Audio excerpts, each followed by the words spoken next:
All right, so welcome to MedPrep session 2. Today's topic is all about letters of rec, and we're gonna start. I'm gonna share my screen. Before we jump into letters of rec, I'm gonna go through some information that I didn't finish last time. So if you're ready, here we go. If you don't have these dates, make sure you share or record the screen or take a picture of it. It is on our website and our Facebook page. If you haven't liked our Facebook page yet, I would encourage you to do that. That's where all the information is going to be posted if there are any updates or anything you need to know. So moving on, I actually want to show you this chart that last time we talked a lot about just overall big picture, picking, all about how to approach schools holistically. I'm going to be talking about picking medical schools later in the year, but I wanted to share this because I just put this together, and it's something I usually share with students each year. This is a list of our 2020 matriculated students. So we have access to all of the matriculated UC Davis students who release information to their advisors. So when you apply and you're an Amcas, there'll be a little box that will say, would you like to release your information to your advisor? And when you do that, I'm your advisor, so I will get that information. I'm the only person on campus who has access to it, and I do that on purpose because I think it's somewhat protected information. And I will create, charts and graphs that will help us, and it helps our advisors advise people on, all kinds of things related to applying. So I would encourage you to check that box because the more information we have about everyone who's applying, the better we can do our jobs. So this is a breakdown of where our students ended up matriculating. So keep in mind, this is not acceptance data, this is matriculation data. Students can get accepted to many schools. And so, for example, California North State historically takes many of our students, but only 15 chose to matriculate there, if that makes sense. And so, of course, Davis has, it seems every year, Davis takes about 24 to 25 of our students every single year. That seems to be pretty steady. I'm sure if you ask them, they'll tell you that's not intentional, but it seems kind of coincidental that every year they take 25 of our students, which is about 25% of their class. But we have about around 430 applicants every year. So out of the 430 applicants that we have applying to medical school, about 25 of them end up at UC Davis. Most of them apply to UC Davis. And so kind of looking down that line, I just want you to take a look and see what are some of the big schools that take the most of our students. And obviously UCs take, or most of our students go to UCs. But look at the numbers. When I say most, we're talking about, again, like 5 out of 400. And so it's not, I'm not trying to discourage you. I'm just trying to show you realistically, like that's what it ends up looking like. The vast majority of our students do end up going out of state for medical school. So it's typically about 60% of our students end up going out of state. And so, students will ask me questions like, well, do I have a good chance at such and such school? And as you can see that, these schools have, they take many students from UC Davis. There's no way to know exactly how many they took from UC Davis because we don't have that information. But your chances of getting into any school, any medical school, I would argue is 50%. They're either going to say yes or no. And there are some things we can do to control that, definitely. And I'm going to share all of that as we go through the year. There's definitely some strategy. But a lot of schools take 1 or 2 of our students every year, and that's going to be based on fit with the school. It's not going to be based on anything related to your metrics or anything you've done in college, your experiences, things like that. That's not what actually gets you into med school. It's going to be more based on who you are, what you've done as it relates to who they are. So finding that connection, and that's how you strategically pick schools. I see Michigan State is always at the top of their list of schools, out-of-state schools that take our students. And I have a theory as to why. Michigan State in that area, they serve a lot of underserved communities. And I know that a lot of our students do work in underserved communities in the student-run clinics. And I think that a lot of our students just naturally appeal to Michigan. And so we see that Rush is in Chicago, St. Louis is in a very urban city. And so you start to see there are some trends that we see year after year. And I don't think it's coincidental. I think that there are some things that our students produce in their applications that are attractive to those schools. But you should always apply to many schools. I think the average number is around 25 for our students, and we want to diversify that list with all kinds of different schools. So that's when Joanne, yeah. There's a quick question. Yeah. You said sharing your information with an advisor is available to you. Is that possible through AA comas as well as through Amcas? No, comas doesn't report out data like that, unfortunately. It would be lovely if they did. Actually, none of the other health professions report data the same way that Amcas does. It's very tedious to go in and pull one applicant at a time out of each of the application systems, and so that's not something that we've done. But I would suspect, if I had to guess, based on anecdotal experiences, that our acceptance rate to DO schools is much higher than our acceptance rate to allopathic, because many students who apply to both ND and DO at the same time get into DO. I don't know, I can only think of a couple people in my time at Davis that didn't get into DO who applied. So that's a really good route to take, is to apply to both, because it usually does end up working out for the DO route. And I know that wasn't really your question, but any other questions, Doug? No, nothing else right now, so. Okay. This is a chart that's kind of wonky if you look at it, because you're like, where'd the junior year GPA go? But it's the only image I had at the time when I made this a couple of years ago. This is the way I want to show you, because this is the way that GPAs are portrayed on Amcas. So when you apply, Amcas is going to recalculate your GPAs. It's not going to be your Davis GPA. It's going to include every class you've ever taken in the history of every college class you've ever taken in the history of your life, which could either be before college or after college, so post-bac, or if you took classes in high school. And it's going to recalculate it based on the Amcas point system. So again, people are often surprised that the GPA that they have on their Davis transcript is not the same as their Amcas GPA. People get really hung up on that Davis GPA, but there are many factors that go into why an Amcas GPA might be higher or lower than what they see. And so I just encourage you not to get so hung up on that number, because it's possible it might not even be that number. It's usually very, very close, but it's not going to be the exact number. So people sometimes get really stressed about whether it's like a 361 or a 367, and that kind of thing makes zero difference in this process. But as you can see, they do see your freshman. So BCPM is what? We said this last time. BCPM stands for, anybody remember? No? Unless I just can't see the chat, I don't know. Well, they're saying biochem, physics, and math. Why can't I see the chat though, Doug? You have to open it up if you're sharing the screen from the view part of the screen. Okay. Well, anyway, darn. So yeah, that's your science GPA, which will have everything in it. And then all other, nobody really looks at. That's like everything except for science, but hardly anybody cares about that. But what most schools, well, I would argue what all schools are going to factor first, this is what they're going to use for the first screen, is the overall undergrad GPA, or cumulative undergrad GPA. So that's every course you've ever taken. And that's, go ahead. Do AP classes count into that, or AP transfers count into that? No, AP doesn't count for anything.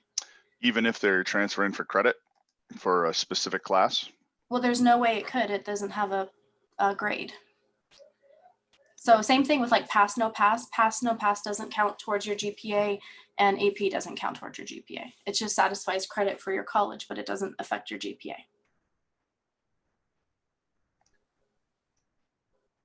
Does that make sense? So your overall undergrad GPA is going to have every course that you took with a grade, and including post-bac. So if you ended up graduating and taking some classes after you graduated, either through like community college or through a program, that would also get factored into your overall undergrad GPA. And so that's why people do post-bac work. If they get to the end and they realize their fourth year isn't where they want it to be at the end, they can do some post-bac work and affect their undergrad GPA. If you did a master's degree though, the master's degree does not impact your undergrad GPA. It will create a new line, a different GPA, but it will never touch your undergrad GPA. So schools, they care a lot about the undergrad GPA, the overall undergrad GPA, because MSAR, the Medical School Admissions Requirements website that basically collects a lot of data on med schools, they pull automatically from Amcas. So those numbers that you see in MSAR are not numbers that med schools report out. Those numbers are pulled directly from Amcas data. And so med schools are very much trying to look competitive and have high GPAs so that they think that makes them look better. And so they oftentimes will, accept people with higher GPAs because it helps them in that way. Now, I want you to keep in mind that for them to achieve a 3.6, which is a typical average for a med school, 3.6 or 3.7, there are going to be many people who have much higher numbers than that, who are coming from, we talked about this last time, coming from schools where it's maybe not so difficult to get a 3.7. But most of the time, there are going to be many, many students in that pool of people who they accept that are in the 3.4 to 3.6 range. I would argue that's more normal. That's where a lot of our applicants are coming from, is that I'd say average 3.5. So don't panic if you are looking at MSAR ever and you see really high averages. That's not the minimum requirement. That's just sort of where it ends up landing. But that's because they've deliberately created that GPA, not because it's some kind of natural phenomenon that it happens that all the schools' averages are 3.6 or 3.7. They deliberately pick people so that they can manufacture that GPA. And they can pick people with low GPAs as long as they pair them with somebody with a high GPA. And that's what they do. They pick and choose who they want. They have the luxury of doing that because they have 6,000 applicants. So they can create a class. They don't fill a class. They create a class based on all kinds of things. And GPA is one of them. But it's not everything, right? And we talked about that last time. So science GPA comes into play definitely in the screening process, but it's not the first thing they screen on. They always screen on the overall undergrad GPA first because that's the number that they use for their averages. So if you look at a school's website and you see their average, it's their overall undergrad GPA, and then the science GPA comes into play when they're opening up your app and reading it. It's very common for science GPAs to be lower than overall, which is funny because that's not the case with this situation. That's normal for science GPAs to be lower, and it would be very advantageous for you if your GPA went up as you got further along in your education. So if your first year GPA was like a 3.0 and your second year was a 3.2, but then your third year it jumped up to a 3.6 and your last year it went up to a 3.8, that's what they're looking for. They're going to look at that senior year GPA to see if you got much better at college the longer you stayed. And so that's the goal. Is it's okay if your first year isn't so hot as long as it gets better after, grows after each year, which honestly typically happens if you are really reflecting and thinking about what's working and what's not working and making some changes as you go along and growing as a student, and maybe eliminating some distractions or problems in life if that's possible. Sometimes it's not, and then people have to do post-bac. There's quite a few questions about GPA. Okay. So one of those would be, how do you know if a medical school has a GPA cutoff? Well, most do, and the average, I would say the normal GPA cutoff is a 3.0, and then whether they have one or not, it's very rare that a med school is going to tell people what their admissions formula is. Every med school has a formula that they use to run on the background. So all the applications will come in through Amcas, and there's going to be, let's just say on the first day, 1,500 applications on the first day. They push a button and they run all the applications through a filter, and they're going to put people in piles based on all kinds of criteria. So people might get put into a pile if they're a reapplicant. They might get put into a pile if they check the disadvantaged box. They might get put in a pile if they come from a certain zip code, or if they have a combination of factors. And so there's going to be a pile where didn't meet our minimum requirements, which is typically a 500 MCAT and a 3.0. And that's the pile where you definitely don't want to be, because that's usually the pile that's going to get, straight no's. But everyone else is going to get put in different piles, and those people are going to get screened differently. So for out-of-state schools, they sometimes will screen California applicants differently, not in a negative way. They just screen them differently because there are so many of them, and they're looking for people who really want to come to their school. Out of the thousands of California applicants that apply out to out-of-state schools every year, their factor for picking California students is this person actually interested in coming to our school, which most of them aren't, to be honest. Most people really want to stay in California. So your job as a California applicant is to really convince them that you want to be out of state. Are there any other questions, Doug? Yes. So we know that AP credits our AP tests don't contribute to GPA, but will a medical school consider AP credits to transfer in for a course for a prereq? That varies by med school. Some med schools do accept AP credit and some don't. So when you go to make your school list, you're probably going to want to make a, just cross-check to see if they do. It also depends on what kind of prereq it is. So if you're talking about an English requirement, in the 6 years I've been at Davis, I've never met a single person who came to me and said that they're having a hard time with not getting into med school because they had AP English. I mean, that's like literally a non-existent issue. It's something that everybody builds up in their minds, but it's just not really a real issue. If you're really worried about not having the units, you will have to take additional courses. So for example, if you do have let's say AP English and you need a year of English, then you would have to take 3 quarters of English at Davis and not the same course that you got the credit for. That's what people do oftentimes because they don't want to worry about it. Is there a specific course you're thinking? Like hopefully it wasn't a science course that you got AP credit in.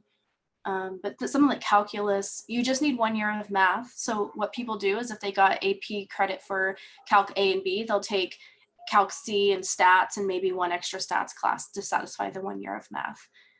If they're worried about it. Otherwise, you can also just, like I said, start to pre-screen schools to see which ones accept AP and which ones don't. But I don't think it's going to be a major problem for you. And the worst case scenario is if you got into a school, let's say you interview, you apply to 30 schools, you have 5 interviews. So you're only looking at those 5 schools at that point. And if those 5 schools, if one of them says, no, I won't accept AP credit, and they accept you, they're going to say you're accepted contingent upon successful completion of these requirements. And one of them might be the calculus that you got AP credit for.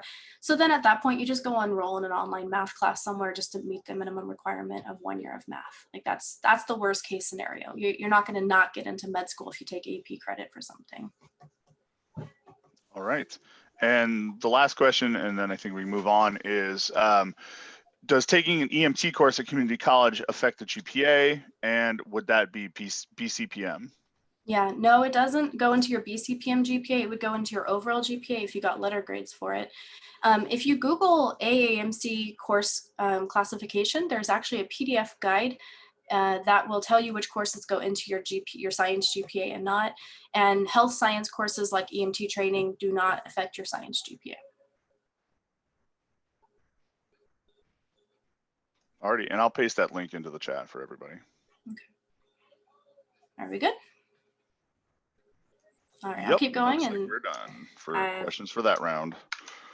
No problem. Okay, so this is something, again, this is from last time. We haven't got to the letters of rec yet, but this is timelines. I wanted to make sure we went through this last time. This is going straight through versus gap year.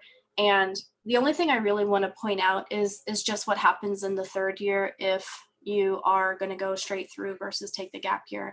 If you're going to go straight through, you would apply in the summer after your 3rd year, which means that you need to take your MCAT prior to the summer of your 3rd year, after your 3rd year. And, for a lot of people, that's the plan. That's what they come into college thinking they're going to do. And if that works for you, then, more power to you. I would argue that most people come into college with that plan, and in my experience, like 99% of them change that plan. Not because they did anything wrong, just because it's just extremely challenging to do that. So in the event that you do that, if you are deciding you're going to take a gap year, what would happen instead is instead of applying in the summer after your 3rd year, you would take the MCAT in the summer after your 3rd year. And then in your 4th year, we would work on prepping your application over the 4th year, and then you would apply in the spring quarter when you're graduating. So going back to going straight through, you would actually need to prep your application over your 3rd year so that you can, and you also have to, take the MCAT sometime that year. And you're also enrolled in full-time, upper div science courses that year.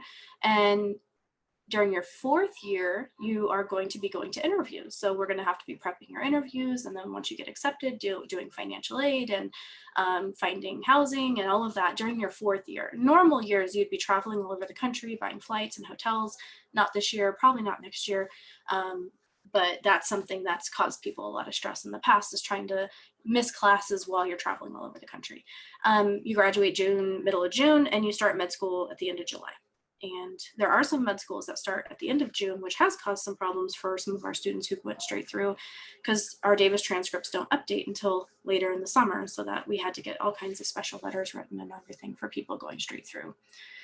In my 6 years at Davis, I typically will work with one student a year who would go straight through. Everyone else I work with takes a gap year. So again, it's none of my business in terms of what you want to do. Doesn't matter to me personally. I will just say it just makes everyone's life easier taking a gap year for all the reasons I just stated. Any questions about that? One question. So if you're doing a gap year, would your 4th year spring quarter GPA contribute to your overall GPA? If either way, if you're going straight through or gap year, your spring grades wouldn't go in your application unless you wanted to wait and submit until after the end of June. So grades don't hit transcripts until usually like around June 26th.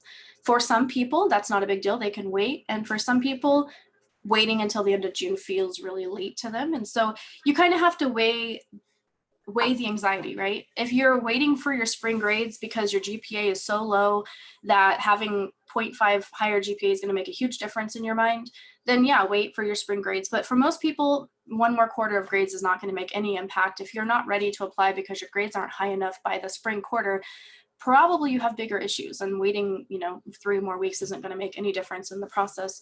So I would say if you're really that stressed about your grades, you probably want to think about waiting a whole nother year and fixing your grades before you apply, rather than rushing and applying with a GPA that you're not necessarily proud of. So my point is there really isn't any reason to wait for your spring grades because it's not going to make a huge difference in your GPA. And you probably want to submit your application sometime over the month of June. People do wait till, the 2nd or 3rd week of June to submit. That's not a problem. But other people feel really anxious about waiting till the end of June to submit. There's another question. I'm not sure in context. You might help us out, Ujashi. What about if you're planning on not taking a gap year, but will be graduating the fall of your senior year? Yep. So you would apply. Well, you would still on some level have a gap year because you would apply in the summer after your 3rd year, and then you would finish school in December. And so you would have between December and July out of school. There's no way to avoid that.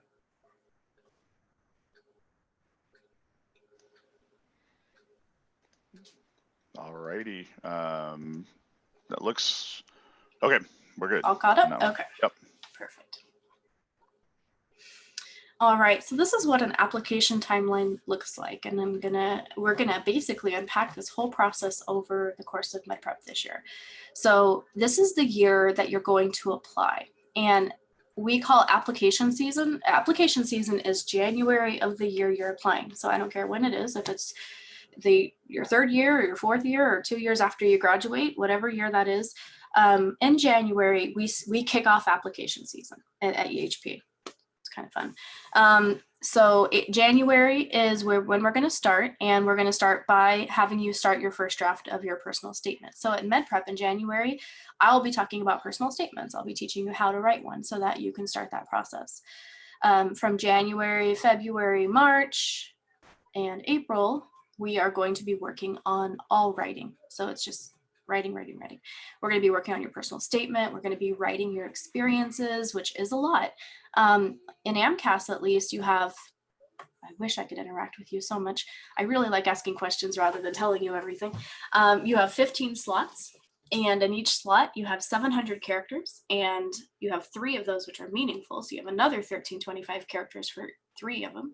So you actually have far, far more characters on your experience writing section than you do on your personal statement. But for some reason, people start their personal statements early, thank goodness, but they'll wait till the last minute for their experiences. So I would encourage you to start your experiences early. And that's actually something you can do now. If you have time, to go ahead and open up a Word doc, number 1 through 15, and start writing out the things that you've done, and go ahead and write your 700 character description for what you've done. And I'm going to go through how to write those later, but you can start drafting it. And then in January, you can actually bring your experience writing to HPA appointments as well, and we can start looking at those. We're going to talk all about letters today, but you're going to ask them around March, and applications open in May. So for Amcas, it opens in May, but you submit it in June or after. For a ACOMAS, it opens in May and you can submit in May. So you can submit a ACOMAS as soon as you're done with it. Most people will do Amcas first and submit a ACOMAS after they do Amcas, unless a ACOMAS is your first choice. And whether Amcas or a ACOMAS is your first choice, I would say for most people depends on their metrics. So if you have an Mcat and GPA that you're really, really concerned about, then you would apply for a ACOMAS early, because you would want the DO schools to give you a really good consideration. And applying early to DO schools kind of sends the message that they're your first choice. A lot of people who are applying MD and DO, they'll apply to a ACOMAS later in the summer, which you still can get accepted, but it kind of just sends a message like, hey, I'm using you as a backup plan, because I did Amcas first and then I did a ACOMAS. So it kind of just depends on where you are in the spectrum of how competitive you are, and honestly, just how much you want to get into a DO school. Some people choose DO over MD. And in that case, you definitely want to do your DO application first. So once you get submitted, which for Amcas, it takes about usually 4 to 6 weeks. So you submit, let's say you submit the middle of June, then you'll be verified around the middle of July. And once you get verified, if your Mcat score is in, then you'll get secondaries right after that. You don't need your letters of rec in your application to get verified. So verification, all verification means is that some person sitting in I just want you to picture this like big warehouse where there's like people sitting in cubicles at a computer, and all these transcripts are arriving in, and you have people sitting at a computer who are getting your transcripts, and they're going to open up your application, and they're going to go line by line and cross-check what you entered into your application in terms of your courses and your grades, and they're cross-checking that against your actual transcript, because the medical schools never see your actual transcripts. They don't touch your transcripts, they don't see your transcripts. All that transcript notation that you got, totally worthless. They never look at it. However, they do look at what you enter into your application, and then they cross-check. That's what Amcas is. They make sure you entered it correctly. So that part we're going to talk about later when we talk about Amcas, because that's really important. Once you're verified, you get your secondaries if you have an Mcat score in, and then you spend the rest of the summer doing nothing but writing all about everything. Pour your soul into your writing. And then in August through the rest of the year, February, March, are nothing but waiting and interviews. Amcat or ACOMAS, DO schools move much faster in the process. So if you get verified, you can get, you can get screened really fast. You can get invited to interview very fast. And so I've had people who get accepted to DO schools, as early as August, and they still, they haven't heard anything back from MD, of course, because it's really early for MD, but they already have their med school acceptance to DO early, and they kind of, they know at this point they're going to be a doctor. No matter what happens for the rest of the year, they know they're going to be a doctor. And for them, that's really nice. It takes the pressure off, it takes the fear out of it, and then they can just let the rest of the cycle work itself out and see what happens. But everybody has a different priority about that. Some people are just like, absolutely not, I don't want to apply to you. For whatever reason, I don't agree with it, but whatever reason, that's how they feel. It's none of my business. But for those who are open to doing MD and DO, and you really are okay in your life being a DO, I think it's very strategic to do that. All right, so we're going to switch gears now. Question came up on that. Yeah. How many experiences does ACOMAS accept? They don't have a limit. Maximum? No limit on ACOMAS, but okay. Most people have around 15. It's more of a statement than a question, I suppose. So transcript notation is really useless? Well, don't tell the ICC I said that. But so all I will say is that medical schools never see your transcripts. So I will let you interpret that on your own. Are there any questions about whether medical schools will ever see your transcripts? No, it's more about just the transcript notation. Right. Well, so transcript notation is a note on your transcript stating you did an activity. And I'm telling you that med schools will never see that. So that's all I'll say. Right. Yeah. Okay. I don't want to get into it with the ICC about whether that is necessary or not. I'm just telling you how it works. Med schools don't require verification of any activity, so you never have to collect anything to verify you did an activity. You don't have to get any kind of form or anything. It's all based on your integrity. Cool. So the question following that was, so it's basically for Amcas to verify that we're not bluffing. There's no verification of your experiences. Amcas doesn't verify your experiences. Amcas verifies the grades that you entered onto your application. That is all verification is. Mm-hmm. There is nothing related to your experiences. Nobody checks that. But I would encourage you not to lie to medical schools because they have a really funny way of figuring out who's lying. And it's generally not a good practice. Yes, lying is not good. I will concur.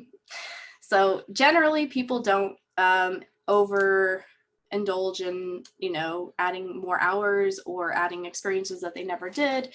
The way karma works is you will get asked about those and then it'll end up being bad for you. Okay, so we're going to switch gears now. We're going to talk all about letters of rec. And before I start, I would like you to just think there are many pieces of the app where a person reading your application is going to have only a few minutes, not even a few minutes. They're going to read your whole app in a few minutes, but they're going to have just a minute to read a piece of your app and draw some conclusions about you that really need to fit into the rest of the picture that you're saying about yourself. And so if they get to letters of rec, which are usually the last part of the application that they read, what would you think they would want to gather from a letter of rec? Like, what's the purpose of a letter of rec? And since I can't see the chat, I'm wondering if it would be better if anybody who has a thought wants to just unmute themselves and share what they are thinking. Yeah, go ahead, Laura. I would think that it would be work ethic. If someone writes in their personal statement or something, they say that they have a good work ethic and these are the reasons why. If there's a letter of recommendation from like a professor or an advisor affirming that, I think that would be very helpful. Yeah, I think that sounds good too. So work ethic is one way of putting it. I see a couple other hands, but I can't see the names. So do one of you want to unmute yourself and share? Oh, Courtney? I was thinking social skills in oral communication. Mm-hmm. Maybe in a class where you did get to do a presentation or you got to work in groups. So maybe if you were in a lab and a TA, you had to do presentations in lab, or you had to work on a group project and you had a TA contribute to your letter, then yeah, absolutely, they could talk about that. I think sometimes it's hard to talk to professors when you have 500 people in a class, and so they might not know how your communication skills are unless we're pulling in information from labs. But yeah, absolutely. Any other thoughts? We got two more. G2. Yeah. Kind of similar to the oral skills. Like if you're talking about like compassion on your application, rather than just saying that you're compassionate, like having someone back that up is like much better evidence. And so like they might look for that in letters of rec, like, oh, is this person actually nice? Like, can they handle patients and stuff like that? Yeah. Yeah, absolutely. So definitely there's different kinds of letters of rec too, and we're going to go through all of that. So there are faculty letters, which I think cause people the most concern. And then there are health professional letters where someone maybe you worked with at a clinic or a lab, and then you have PI letters. So there's definitely varying levels of contribution in terms of what that person knows about you. But going back to what we shared last time, we talked about, oh, go ahead. One more question on that. Could we ask a TA for a letter of rec? Would that be considered? We are going to absolutely talk all about that today. So hang tight. And I just realized what time it is. We are going to run out of time again, so I'm going to go really fast. So going back to these competencies, I'm going to share a document in just a bit about, it's called a letter guide. Actually, maybe Doug, you can find that and post it for me. If you Google AAMC letter guide, there's a really nice document that I would like everyone to take a look at. And it actually outlines these competencies. And the AAMC creates a document for letter writers that says, hey, letter writers, this is what we're measuring in our applicants. This is what we really like you to talk about in your letter of rec. And so, yes, things like work ethic or communication is absolutely one of them, right? Work ethic might come through in terms of teamwork or responsibility to others.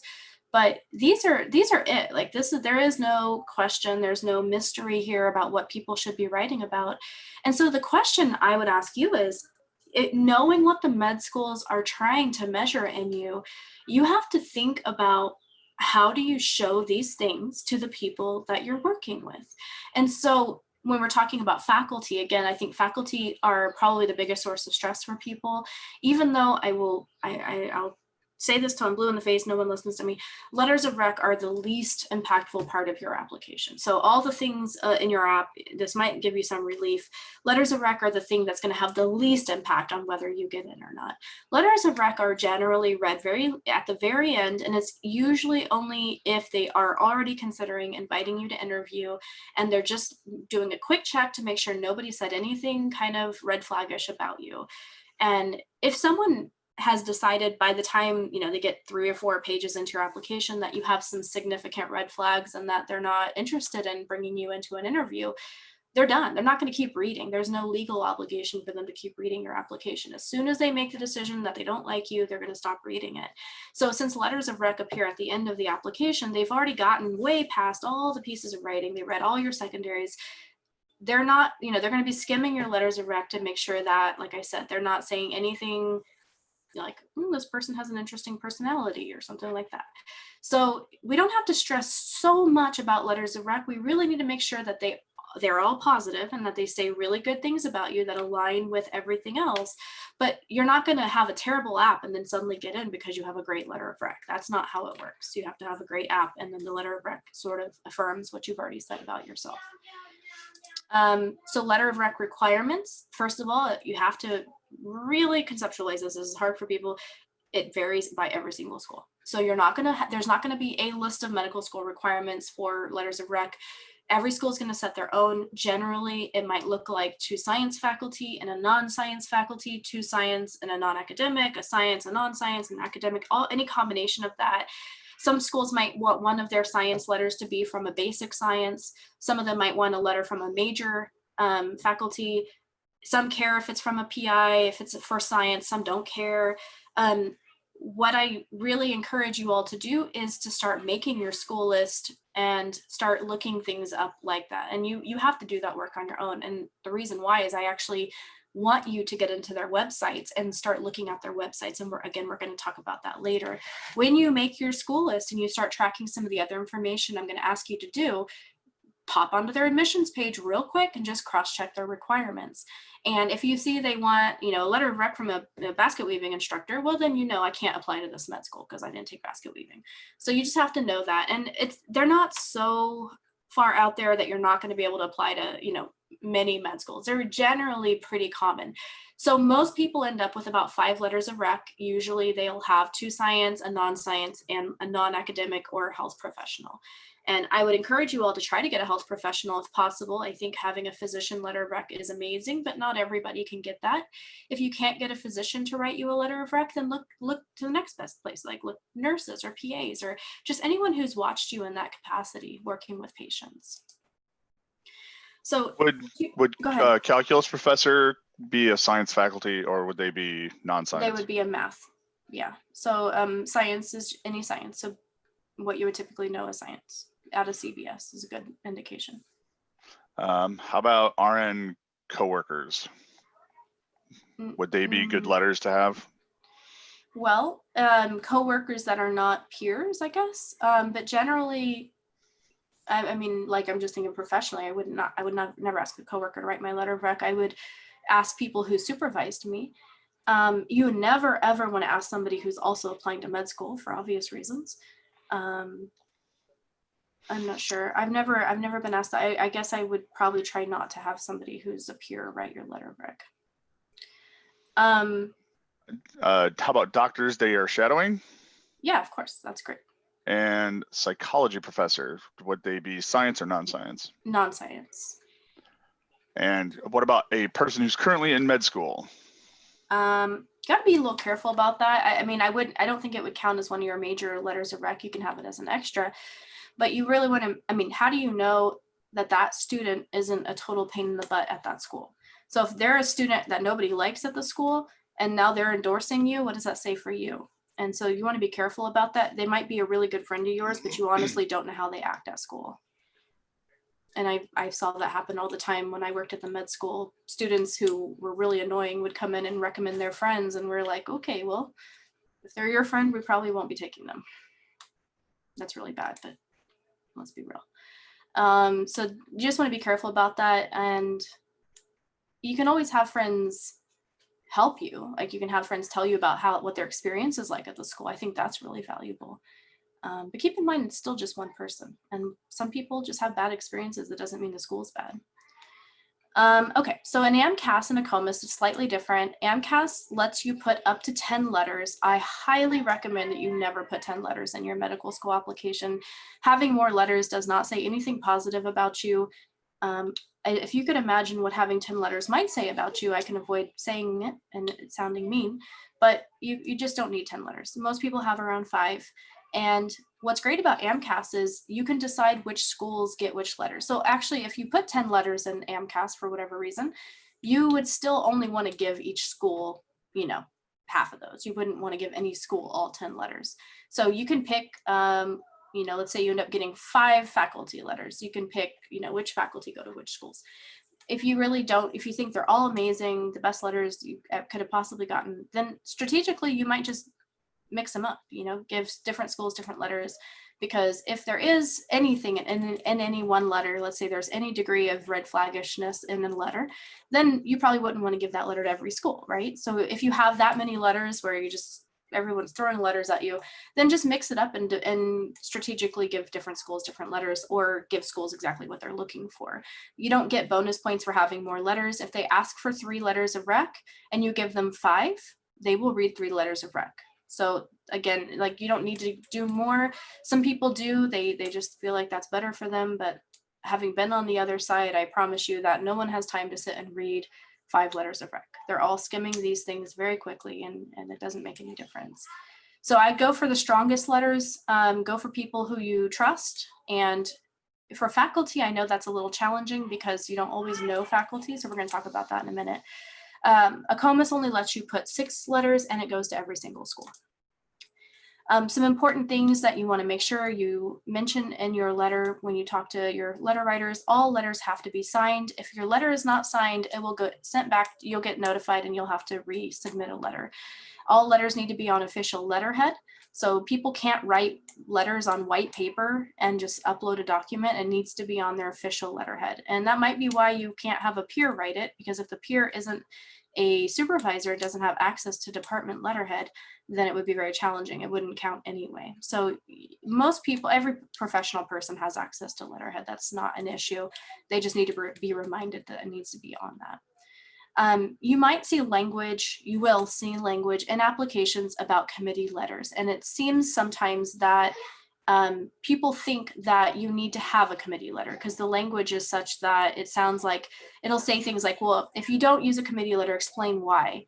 Well, the reason why you don't use a committee letter is because UC Davis doesn't have a committee letter, and it's no fault of your own, and you're not going to be harmed in any way because of that. Most of the UCs don't have committee letters simply because we have 430 plus applicants, whereas most of my colleagues in other states have like 75 applicants. So if I had only 75 students, I probably would write letters for all of you, but I can't possibly do that. None of us can. And so you don't have to worry about that. If you see language, just if they ask you a question, just say, we don't have one, no big deal. There are some DO schools that actually do require a letter from an advisor. It's becoming more common to our dismay.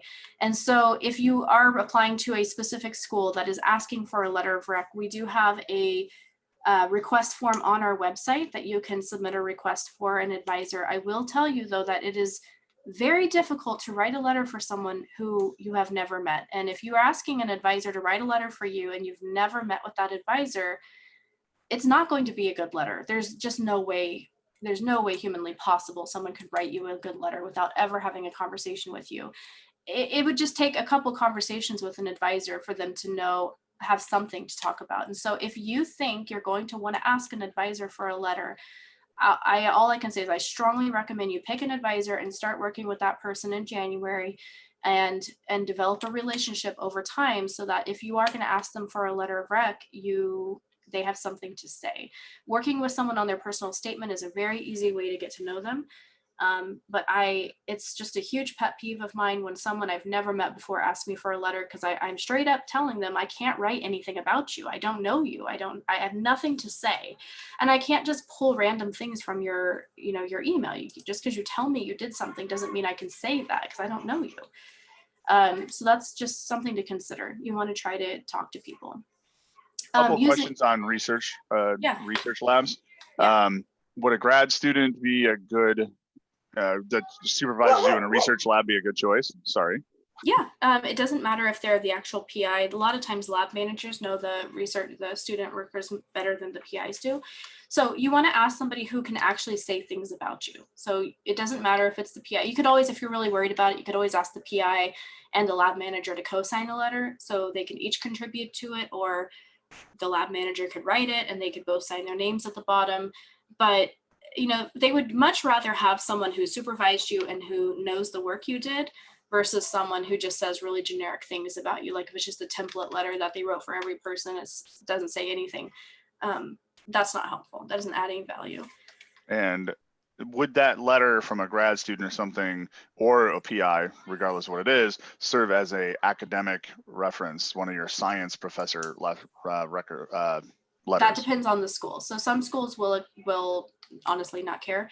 And some schools say specifically it can't be a PI, it must be someone who taught you. I'll give you an example, like UC Davis School of Medicine, they just say 3 letters of rec. They could care less who they're from. They don't care. It doesn't matter who it's from. Many schools, even schools that have letters of rec requirements, like they might say to science, they're not like going through and cross-checking who the individual people are. Again, your whole application is getting about a 5-minute read, and no one has time to cross-check who the people are. So unless the med school has on their website in bold letters, like must have taught a class, there are a handful of schools out there that literally care. 90% of them don't care. Just as long as you have 3 letters of rec that are from, for your own sake, you want them to be strong. But the med schools are not cross-checking individual people. So you can always get by with putting a PI as long as they're a PhD and or a postdoc or something like that. Because their credentials are on the letter, they can see their science people. But I would say you probably want to have another letter from a science faculty member who taught you. I think you can't avoid that whole situation. It's kind of problematic to a med school for someone who can't get anyone who taught them to write a letter of rec. They see that as sort of like, I don't know, something like you can't talk to a professor. That's problematic going into med school for them. So really quick, using Interfolio versus the centralized application systems. If you're going to apply to both MD and DO, I would strongly encourage you to use Interfolio, because you can just apply, add the letters into Interfolio, which is a paid service. You have to open up an account and pay for it. And then you add the letters there, and then you can connect the Interfolio account to both MD, Amcas, and Amcas, and it's much easier for the letter writers to only upload the letter once. But if you're only going to apply MD or DO, then using the centralized application system works just fine. You don't need to use Interfolio. You're just going to add your letter writers directly into the application system, and then they can upload the letters into the application. Sometimes people who are going to take 2 or 3 years off after graduating go ahead and use Interfolio because they want to collect the letters before they take off and travel the world or do whatever. So that's fine, but it's not required to use Interfolio. There aren't huge advantages to using it other than you can start collecting letters earlier if you'd like. So I usually get asked, is it okay to use community college professors? And if you're a transfer student, and absolutely, if you spent 2 years at community college and 2 years at UC Davis, it would make sense you might have one from each. I would try not to avoid getting one from Davis since you were here too. TAs, yes, absolutely. Oftentimes it's your TAs who write your letters anyway. So if you ask a science faculty to write a letter and they don't know you very well, they'll actually forward your email to the TA and say, hey, did you know this person? And if the TA says, oh yeah, that person was great, they always did whatever, then the faculty will say, okay, can you write this letter for me? And the TA writes it and the faculty signs it. So that kind of happens on the back end, which you might not know about. So what might be advantageous for you is if you're in a discussion section or a lab, build a really good relationship with the TA. You can always ask the TA to write you a letter of rec and collaborate with the faculty member, meaning what I just described, the TA writes it, the faculty signs it, or they both sign it at the bottom. But it's always good to go to the TAs. If you feel nervous about talking to the professor, definitely try talking to your TAs. I know not all the TAs are great. Try to find some. You only need 2 letters, right? You don't need a letter from every single class. So you can find, hopefully in your whole time at Davis, you have at least 1 professor and 1 TA who you enjoy learning from, that you can have a positive conversation with. Science versus social science. So social sciences are typically psychology, nutrition, so, I'm not social science, but just non-science, sociology, anthropology, and then science would be biochem, physics, ochem, and all of CBS. And then we already talked about the PI versus science professor. See, I had all these questions. I know you're going to ask me these questions. I had it all plotted out. Could you address the usage of interfolio for letters for gap years? What's the question? So it's like, if you collect letters before you graduate, then take multiple gap years before you apply, then how recent should it be dated? Yeah. Well, you have 1 or 2 evils there. So you either are going to ask for a letter and have an older letter in your application, which would be dated probably a couple of years out, depending on how many years you're planning on taking, or you're going to not ask for the letter, and then you're going to go back to a person and ask them to write you a letter 2 years after leaving college. So I guess you can decide which one feels worse to you. I think that if you leave college for 2 years and then you ask someone to write you a letter, unless you had a really phenomenal relationship with them, they might feel a little like it might be more challenging. And they're probably going to put current students or students who are, applying in that cycle. They're probably going to prioritize those people because they're more recent. They just got out of their classes. So I don't think having a letter that's, a year or 2 years old is a deal breaker if you've been out of school. Now, after you've been out of school for 2 or 3 years, science professors actually become less relevant. You don't actually need the letter of rec from the science professor if you've been out of school for 2 or 3 years. Once you become out of school for 3 years, you're kind of non-traditional, and they just kind of apply different rules to different student applicants. So they understand if you've been out of school 3 years, it's going to be harder for you to get letters from your faculty because you've been out of school. So it'd be more relevant for you to have letters of rec from your supervisors or other things you've been doing. And if you've been out of school and maybe you've been taking some classes as post-bac, then maybe you would get letters from those people instead. I don't know. Does that answer the question, Doug?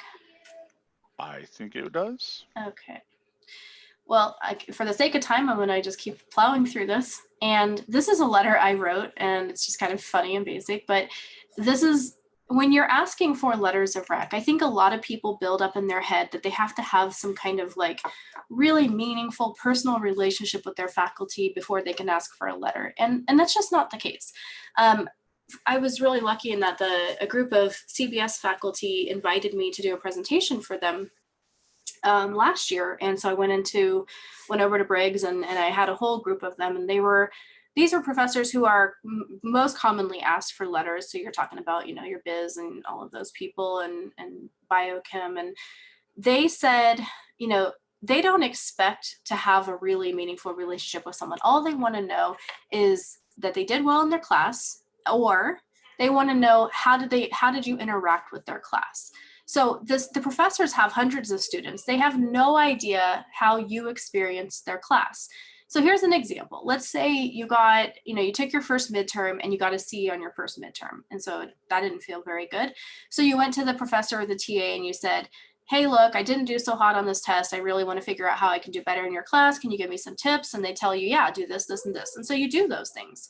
And after you do those things, your grade goes up. It goes up to a B the next one, and it goes up to an A the next one. So maybe overall you ended up with a B in the class, which you might think, oh, I can't ask for a letter of rec, I got a B.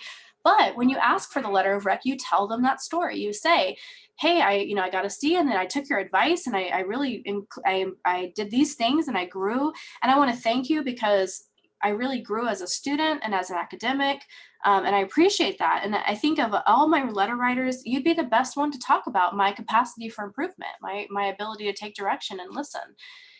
Now, do you remember those competencies? There was actually a competency that was called capacity for improvement. That means being able to take direction. So if you're struggling in a class and you tell the professor you're struggling and you ask for help and they tell you how to fix it and then you do it and you grow, you can ask them to talk about your capacity for improvement in your letter of rec. It doesn't matter what your grade is. And so again, knowing what the med schools are measuring in you, you can really control what the letter writers say by telling the letter writers what the story is in their class. Maybe it was a TA who you worked really closely with and you did a group project, and it was you talk about your leadership in the group project and you want them to talk about that. That's fine. You basically ask them what you'd like them to say about you. That's how you ask for letters of rec your whole life, and in your professional settings as well. You usually pick out people who can say specific things and you ask them to talk about those things. And they're used to that. So you ask for the letter of rec, that's what this email is. And then after they say yes, then you email them again and you thank them.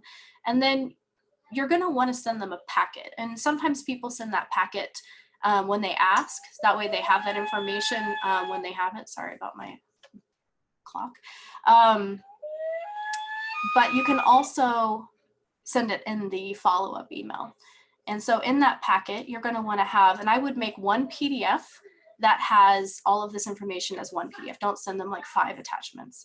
So you want to have your transcripts if it's something you're okay sharing, your resume, a draft of your personal statement. More than likely, it's not going to be done by the time you are asking for letters.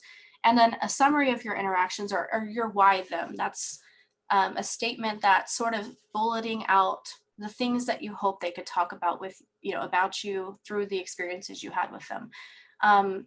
Keep it realistic. So if you only have 1 or 2 bullets, you're basically saying, I'm asking you to write this letter because I think you have the best, command on my critical thinking skills. Don't stretch it too far, because that's going to be obvious to everybody. And then some directions in terms of like when to do things. When will the application be open? Where do they upload it? Whether you're using Interfolio and whatnot. And so you can attach that PDF packet when you send the first email or the second email. It doesn't matter, but it's nice to do that. And one thing, the faculty who I presented to it last year, I mentioned this to them, that I tell people to do this, and they all started laughing. And I was like, oh gosh, why are they laughing at me? What's going on? And they said, oh, you're the one doing that. They said in the last few years, they've noticed that students have become far more professional in asking for letters. And she said, we keep getting these really nice packets, and we had no idea where this is coming from because no one had ever done that before. But I said, oh, well, is that a good thing? And she's like, yeah, we love it. It's really nice. It's just everyone noticed that students started doing this, and we didn't know why or where it came from, but it's nice that they are doing it. And so the faculty are definitely noticing that students do that. And so I would really encourage you to keep doing that. And it just makes everything easier.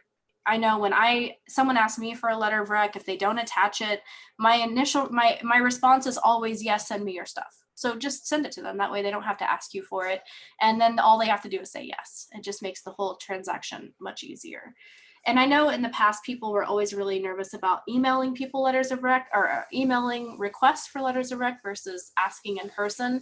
Trust me, everybody prefers an email over a meeting in person. It's just so much easier, and you can write your word, craft your words more carefully, and don't be nervous about asking for letters of rec.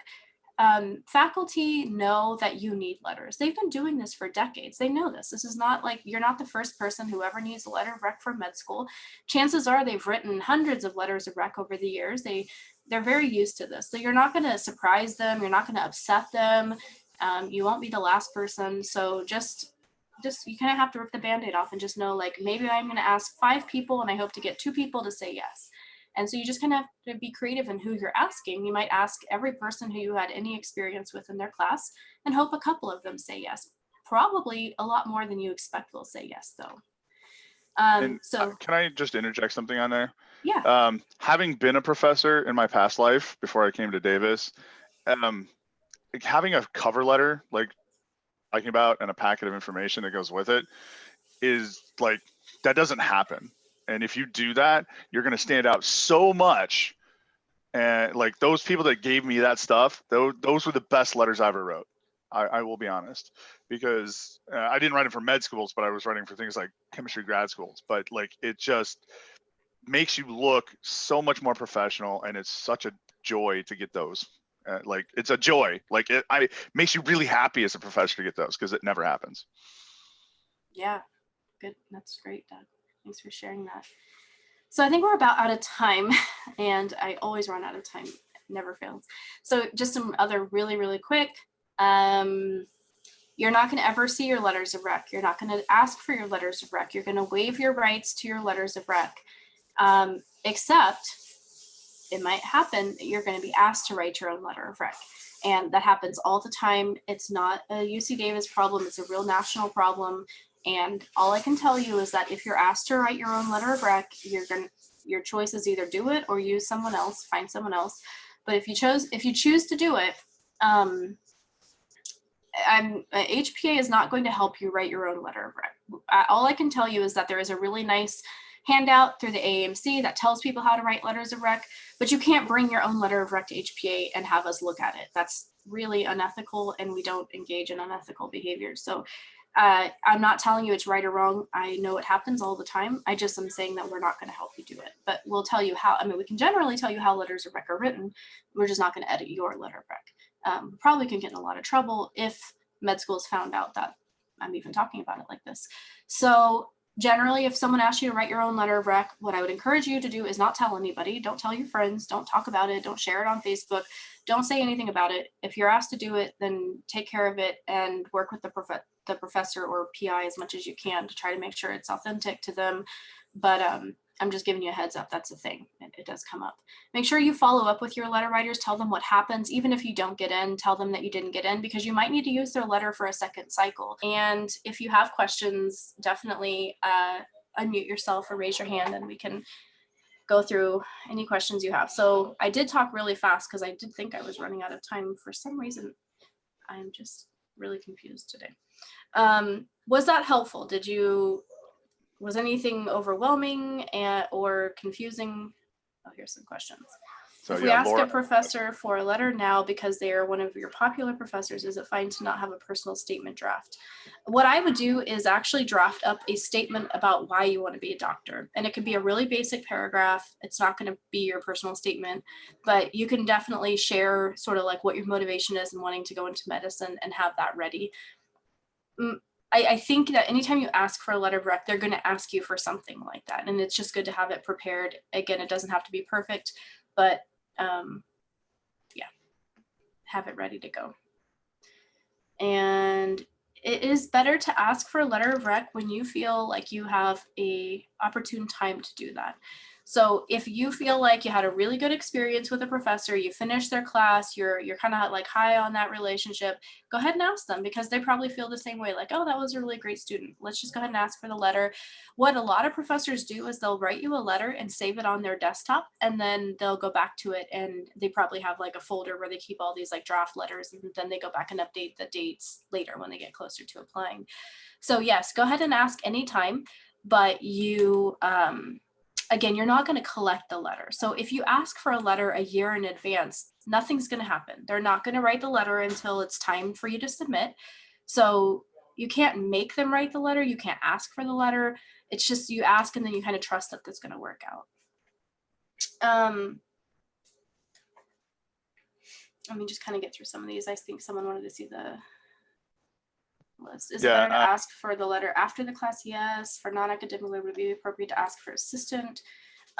Yeah, I think people do things differently in that way. I think you have to know who you're asking. If the person you're asking does go through their assistant for everything, absolutely do whatever they. Wait, what class is it? What? Wait, which class is it? God damn it. Did you get them out? No. Okay, I just removed Emily. It was Paul that time. I disabled, sorry folks, I disabled the ability for you to mute or unmute yourselves for this reason. So you guys, if you want to speak out loud, just let us know in the chat box.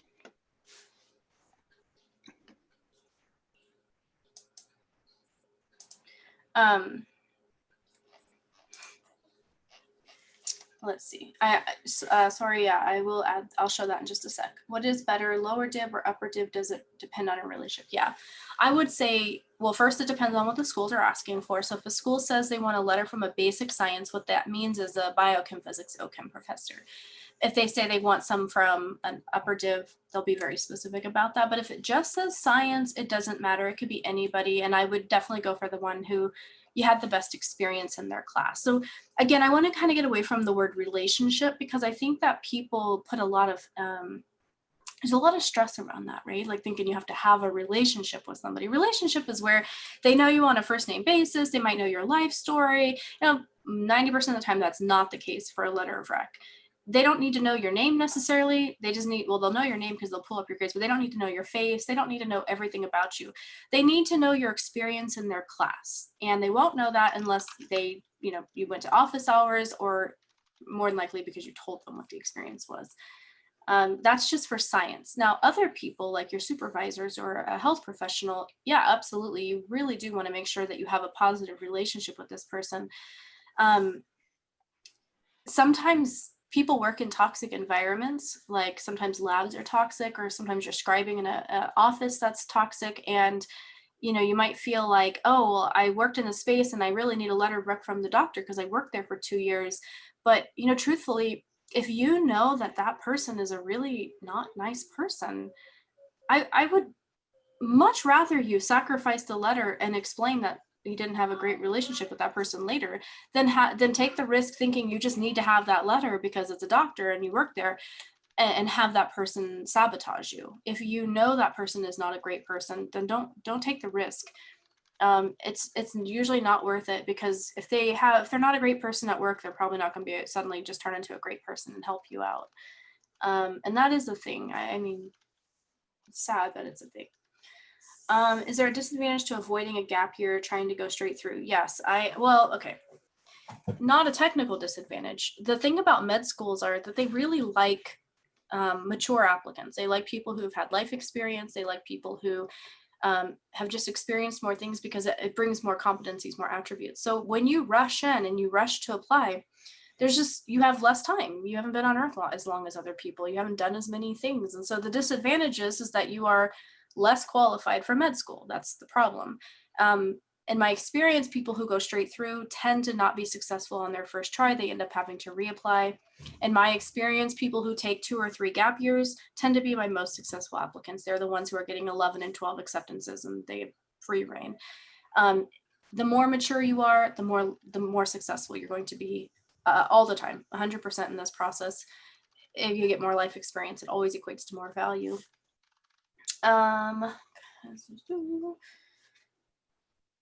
So professors are turning letters of rec agency not too directly. Yes, exactly, Elizabeth. You never see the letters of rec. They're going to upload them into the app. I'm planning on having a draft by the end of this quarter. Should I ask for a letter right before December break? You can ask Madeline for a letter anytime you want, but like I said, they will probably ask you for some information. So if you have a draft, it doesn't have to be perfect, just a draft of your personal statement that gives them some idea about why you're wanting to do this. That's helpful to them in deciding whether they want to write a letter for you. And I'll add to that it's a good way to also check back in with your professors without being obnoxious, because you can say, I've rewritten my personal statement, or I've rewritten this, and you can like say, hey, I thought you might like a new copy of it, and in case it would help you write the letter, and it sort of brings it back to their memory without going like, are you done yet? Are you done yet? Are you done yet? Yeah. Nina, about DO schools, we have a list of DO programs on our website. There's also, if you just Google DO programs, you're going to find all the DO schools. We have 3 DO schools in California. Most people apply to all 3 of those.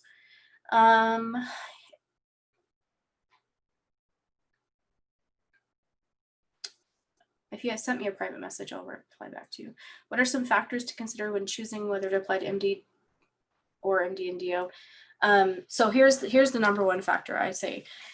Imagine you spent, many of you are going to spend, $3,000 applying to medical school. You're going to spend a year writing your application. You're going to do all this work, and you go through the whole year, and you get to May, and you have no acceptance to med school.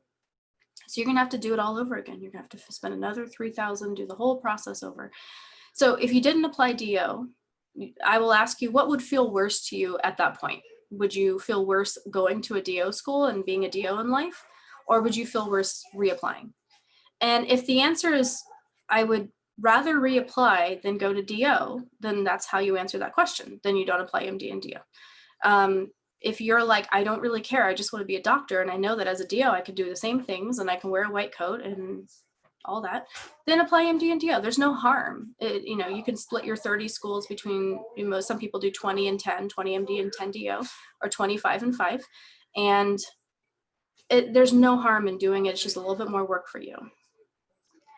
For applicants who just apply DO, how many? It depends on your metrics for a lot of people. So I'll just throw out some hypotheticals, but this is not a cutoff. I don't want you to write this down and think this is like the formula. But let's just say you have like a 507 and a 3.5. So those are very kind of averagey numbers, right? You could get into MD, or you could not get into MD, either way, right? So if you have a 507 and a 3.5, though, that's a very high, those are higher numbers for DO. So if you wanted to definitely get into med school, you could do 20 MD and 10 DO, and out of the 10 DO, you more than likely would get in somewhere. But let's say you have a 3.1 and a 504. I'll just go with the 505, because some DO schools require a 505. Now, for MD, that's relatively low, not impossible, just low, right? I think we can all kind of agree on that. So for that, you might want to do 15 and 15, maybe do 15 MD and 15 DO. It increases more DO, increases your odds there.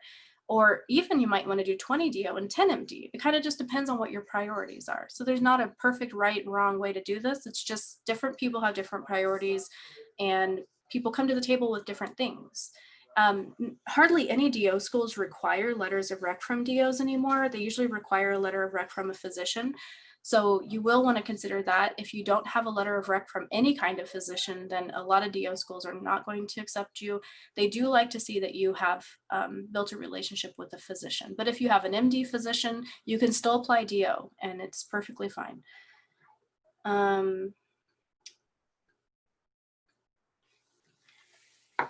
I can answer some of these questions privately, but let me share my page again. I think someone wanted to see that. I'm also happy to share our total list of applicants with GPAs and everything if you're interested in seeing that. Would anybody like to see the GPA and MCATs and what schools they end up going to? No, no one, nobody wants to see that, huh? Okay, fine. So I'll stop sharing this and let me find that on my desktop. Lots of yeses. Oh, I'm surprised. Okay. Very many yeses. Oh, okay, no worries. Let's pull that up here. And this is what all of us at HPA use to guide our advising. So when you read, things on Reddit and STN, or you're listening to people in your clubs or things like that, those people don't have this data. They don't have access to who applied and all of that. Why am I not? Oh, okay, here we go. All right, let me share my screen again. Someone just referred to it as the Holy Grail. Oh, wow. Oh, I feel super special. Okay, so looking at this, we see first column is fee assistance, whether they indicated disadvantage, race, science GPA, overall GPA, and then the different MCAT scores, total MCAT, number of applications, number of acceptances in the school they ended up at. So if we look at, I could sort this by science GPA. Is there any indicator you'd like to sort it by? We're going to sort it by MCAT and see what the lowest MCAT was. Sometimes people are entertained by that. Let's see here. Right up top, I saw a 505 that was Yeah. matriculated. I mean, Yeah, well, that's not unusual. Not abnormal, yeah. So let's see. Let's do total MCAT, smallest to large, and then.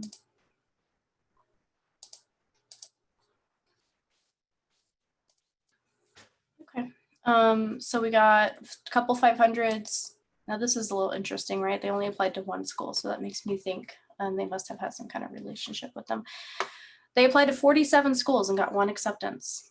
That's a lot of money. And you can see their GPA. So these are, these are sort of what I would consider anomalies. These definitely people get in with lower MCATs, but when we look at the total applicant pool, right, the 400 plus that apply, not most of them below 505 get in. Most of them are going to be, you know, between a 506, 507 and above. So you can see the numbers go up, but sometimes GPAs don't go up. So that, you know, 514 is a very commendable Mcat score, but people, you know, often would consider a 3.2 not a good GPA. But look, the person got into med school. I mean, they had applied to a lot of schools. I would not recommend that. So it's kind of all over the place. Usually we do see a correlation with high MCATs and high GPAs. That sometimes happens, but then, you know, sometimes we see this kind of thing.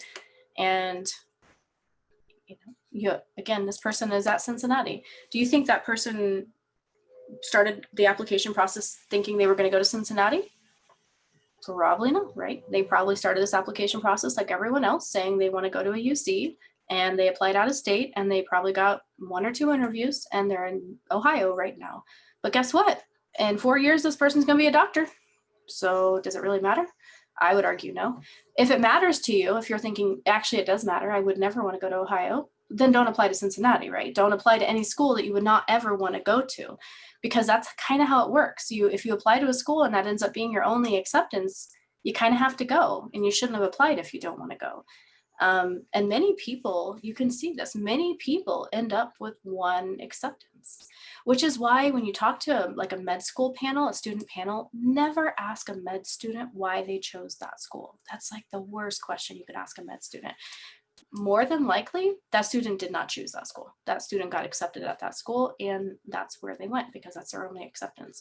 It's such an awkward question when you ask med students that, and I've seen med student panels where I know for a fact they only got into 1 school and they're trying to come up with a reason why they chose it and they did not want to go there. So just, you know, try to save them. Each app is, in Amcas, it's, what is it now, $40? And then the secondaries are about $100 each. If you get fee assistance, which I encourage you all to apply for right now, in January soon, is 20 free schools in Amcas, and then most schools waive the secondary. So you save like $3,000 plus if you get a fee assistance. Toward the bottom of the list are their high GPA. Oh yeah, that's a great question. Absolutely. So we have 3.8s and 524s and 0 acceptances to med school. Thanks for asking that. Now, why do you think that is?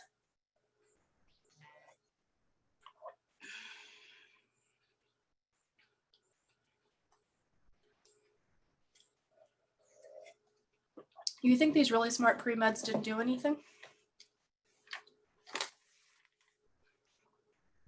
In my experience, if you're really smart like that, you probably know you need to check off some boxes and do things. Unlucky? I guess so, but I've been doing this for about 10 years and I see it every single year. Now, I will say there is some degree of luck in this process, in that it is a bit subjective. It can be a bit random, but I would say that in just over the course of time, the people who I have seen who have high numbers and don't get in, it is usually because the way they present themselves in their application is oftentimes pretentious. It screams me, me, me. They think that all they need to do is brag about how awesome they were. You probably have met people in your life who think they're really awesome. And if you get a 524 MCAT, you probably think you're pretty awesome. And so if your application is not humble, if it's like everything is about how special and important you are, then honestly, med schools are just kind of over that. They're kind of over pre-meds who act like that. And they don't think pre-meds who act like that are really good team players. People don't generally like being around people like that. And so they typically don't get in because they're not the kind of people that people want to be around. I mean, to be honest with you. So I would say if you are not sure if you're that kind of person and you meet with an HPA advisor and they're reacting negatively to you in the way you're talking, try to pay attention to why that might be. Most of us will tell you honestly if you're acting in a way that is not going to be very helpful to you in this process. But when you get feedback like that, if someone's telling you like you really need to take it down a notch and maybe be a little bit more open to feedback, probably you want to listen to that before you go through the process and get rejected from med school, because it's much better to be a very nice, humble person who smiles easily, laughs easily, gets along with everyone, people enjoy being around. Those are the people who get into med school, in my experience. And one thing that this table tells me is that when you guys come to me about MCAT scores and are worried about that low MCAT score, what you see as a low MCAT score, as long as you're above a 500, you've got a chance. Yep. We see some pretty low MCAT scores up there in the, like down in the low range, and heck, we got a person that got 5 acceptances with a 502. So something must have been going right for that person outside of the MCAT. It's not just MCAT. It's not just GPA. There's so many other aspects of your application. So. Yep. And we get asked a lot about cars. A lot of people get like 524s and they're panicking. And we can see clearly like people get in with 121. So I say 5. Yeah. 125. Well, good. I'm glad you like to see that, Madeline. It's, again, this is why, this is how HPA advisors advise. So when someone comes in and asks us what our chances are, we can see data and we know who gets in, and we know why some people get in and why some other people don't get in. And so we're not just looking at your numbers and assessing you. We're really, like, when we have conversations with you and we're asking you a lot of questions, it's because we know that it's just not your numbers. It's so many things. And if someone tells you, we don't think you're ready to apply to med school, it probably has less to do with your numbers and more to do with the way you're presenting yourself, which sounds really mean, but we're trying to be honest with you because we all should trying to save you some money. And you probably need to take a year and work for a year and build that skill set up, build the communication skills, build whatever it is that we tell you probably want to build up. And oftentimes people just change naturally as they work in full-time employment. I don't know if anyone here has ever had a full-time job.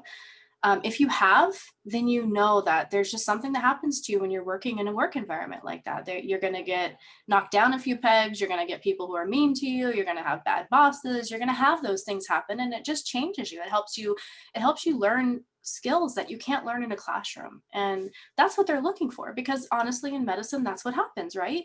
People are going to yell at you in medicine. You're going to have bad coworkers and bad everything, honestly. So you got to get used to that. You got to be able to survive in that. So really quick, Jade, a disadvantage is self-identified, and there are typically 3 kinds of disadvantage. There is a economic disadvantage, which an easy indicator for that is if you got free or reduced lunch as a kid. There is an environmental disadvantage, meaning you lived in an environment that wasn't conducive to you having sort of like what we think of as like a typically good childhood. So it could be you lived in a dangerous neighborhood. It could be you grew up in a house where there was somebody with severe mental illness or drugs or alcohol, any kind of abuse, things like that. And then there is academic disadvantage in that oftentimes they go hand in hand. You went to K through 12 schooling that was not, that was subpar. So I've met students who actually immigrated to the US later in life, and they experienced periods of time where they weren't educated at all. They lived in either through wars or in other countries where they missed significant portions of education. And so that would be a disadvantage, because when you get all the way through college, there's something you didn't get that other people got. So that was a disadvantage. Yeah, fee assistance, thank you. Sorry for sharing that. Okay, I think we might have caught up on everything. I do hope that was helpful to you. I'm happy to share the screens and discuss this with you. The reason I don't send this out to everybody is, be honest with you, I think there's just a lot of possibilities for certain pre-meds to get their hands on this and manipulate data and come up with some conclusions that aren't based on reality. And, we've been doing this work for years. We understand there are certain things that lead to success beyond just what a spreadsheet can tell us. And it's a tiny bit, that's why you want to go to professional advisors and not go to, like I said, your friends, because your friends only know what they read on Reddit. They only know what they read on SDN. There's no truth behind most of that stuff. That's just random pre-meds who think they know everything, who want to tell others what they think they know. And I can't tell you how many times I've seen just blatant lies, really bad misinformation blasted out on those sites. And people internalize that and they really freak out. And they just think they have no chance, and it really causes a really unnecessary degree of mental illness or mental health issues. If you ask me, I think people should just focus on themselves, focus on their own journey, focus on working hard in their classes, do the right things, make good decisions all the time.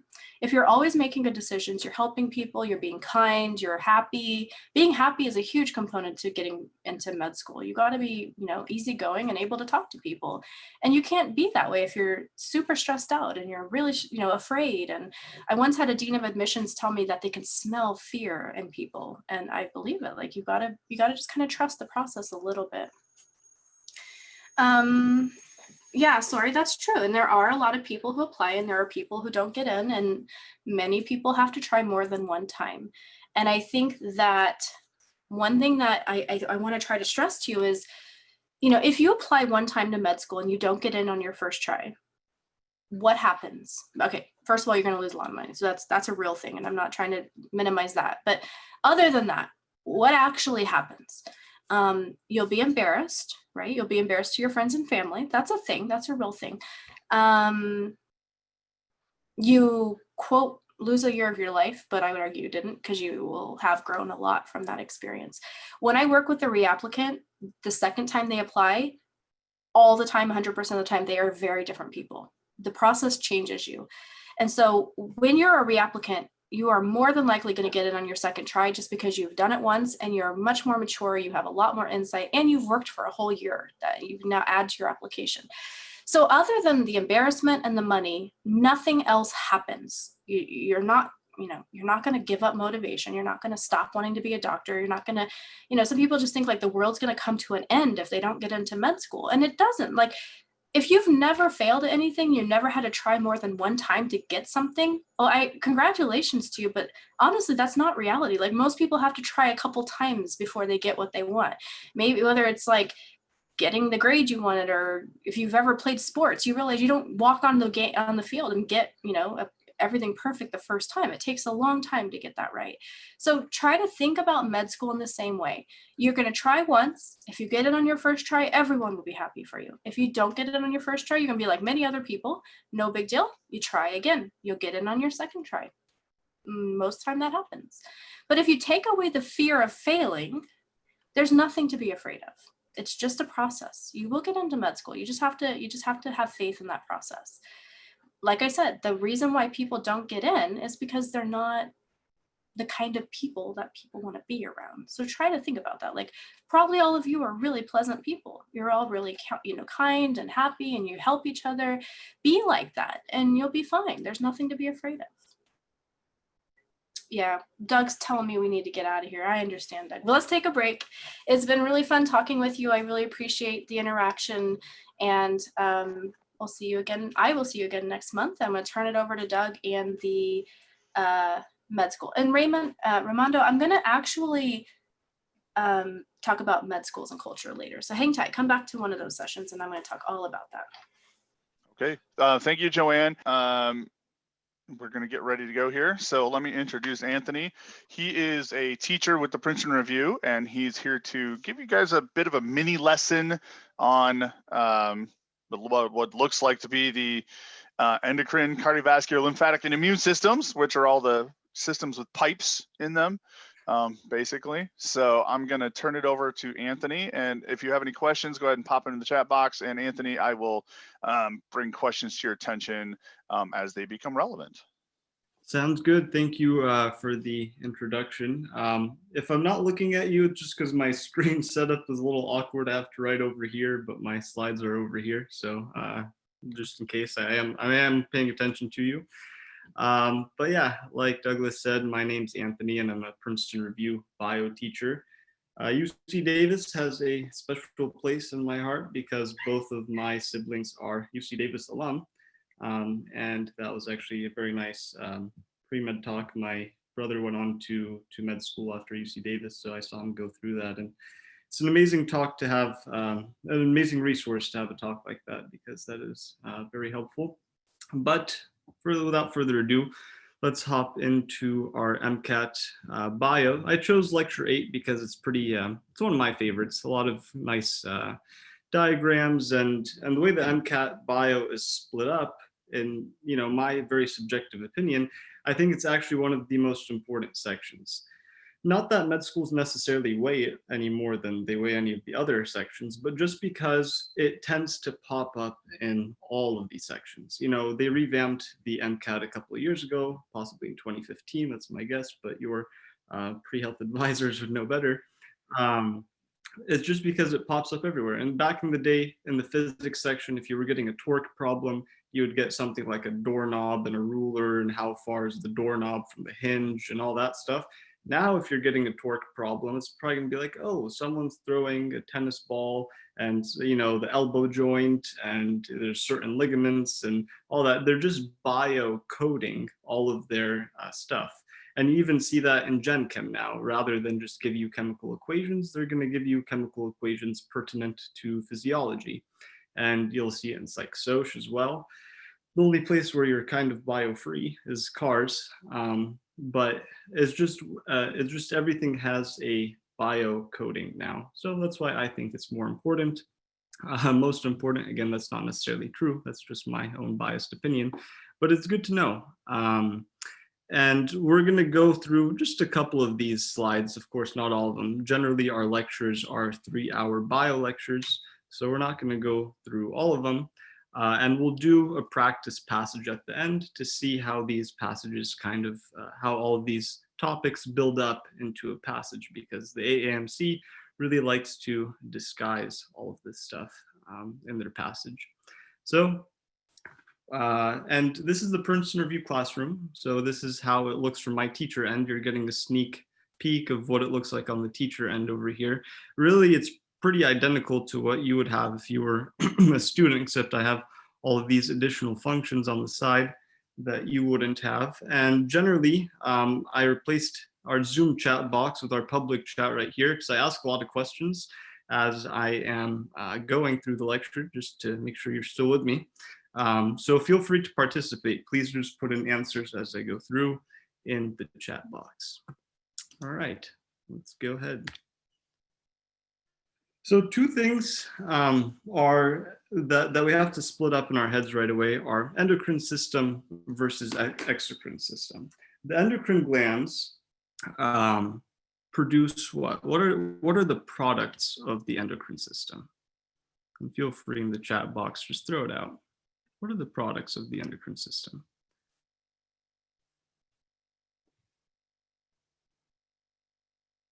Precisely, yeah. They're hormones. And by definition, hormones travel in the bloodstream. That's what makes a hormone. And there's different kinds of hormones. There are peptide-based hormones and there are steroid-based hormones. So because of that, they're just little signals that go around and tell the organs what to do, because they travel around in the blood, so they have a wide stream effect. Do hormones have ducts? Do hormone products or hormones have ducts? Yes or no? Feel free to take a guess. No shame in getting it wrong. Exactly. It is no, because it even sounds funny to say. Hormone products, they're hormones because they travel in the blood. If it's something that's in a duct, we're actually talking exocrine glands. Now, as you can see by the amount of white space, there's a lot of exocrine products that we know of. So why don't you throw out a couple in the chat box here? What are some exocrine gland products that you know of? And there are quite a few. Anything that's on the body surface and not in the blood is actually an exocrine product. Yeah, so we have sweat, that's good. What is like sweat but comes from the eyes?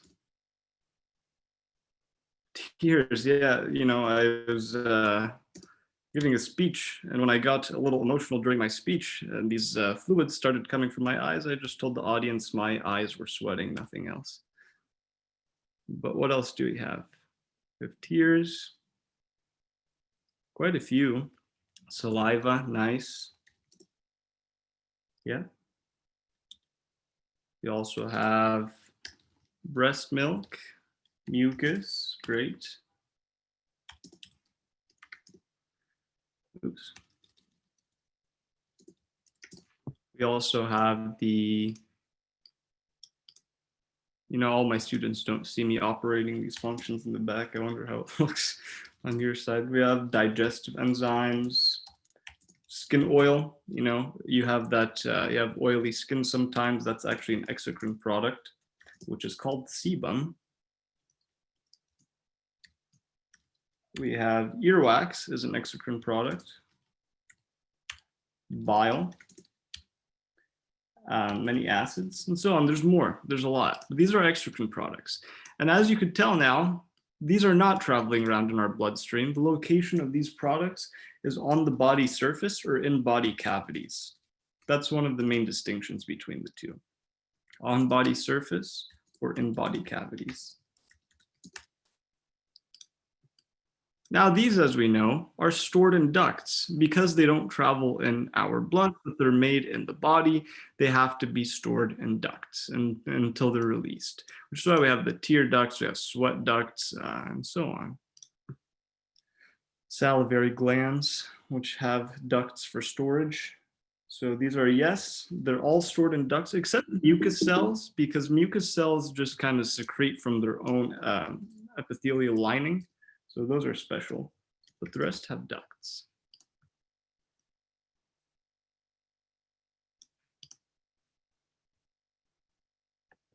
All right. And then this is a little peptide versus steroid. So one thing, you know, a lot of students come into the MCAT saying, I have to memorize everything. And the truth is there's actually not a lot that you have to have like rotely memorized. The exceptions to that are the hormones. So hormones are one thing that, you know, you have to memorize. I'm not a huge fan of flashcards because I believe it's more important to be able to think about these things. As you'll see in the passage, thinking about things on the MCAT is way more important than just memorizing things. But hormones and amino acids are two things you have to know like the back of your hand. Especially hormones, you have to know where they're made, where they're going, what they do, what organs they affect. Are they peptide based? Are they steroid based? And all that stuff. In this case, flashcards aren't so bad. But you'll really see, right now this is just a sample lecture showing you kind of the level and detail and depth of content knowledge that you'll have to know. But when we get to our passage at the end, you're going to see how it's not just like any bio or biochem exam that you've taken before, because you really have to decipher where information is coming from, like you would have to do as a physician, actually. All right, so our peptide-based hormones, where are these made from? What are these made from? It's in the name. What's a peptide?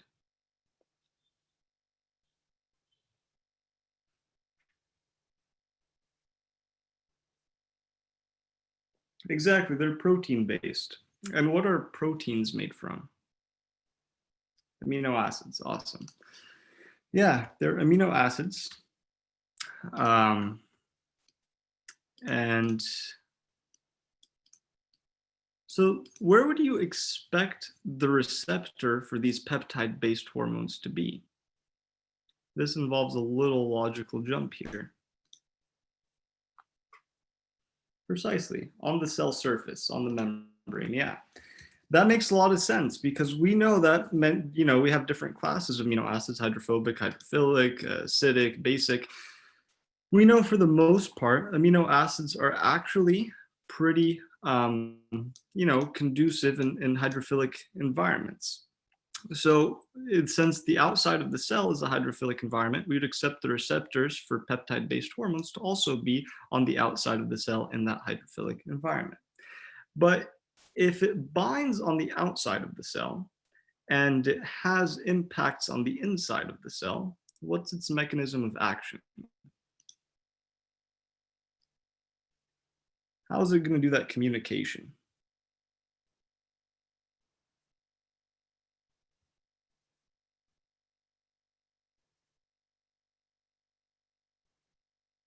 Thank you, Vicky and Nina. That is correct.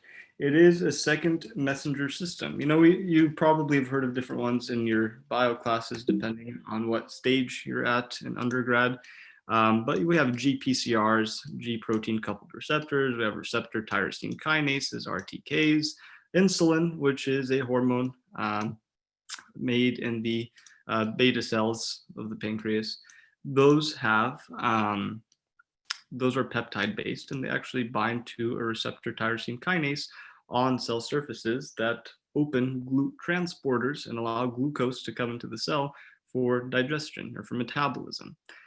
That's, what I just said is an example of the level of detail you'd have to know about each of these hormones.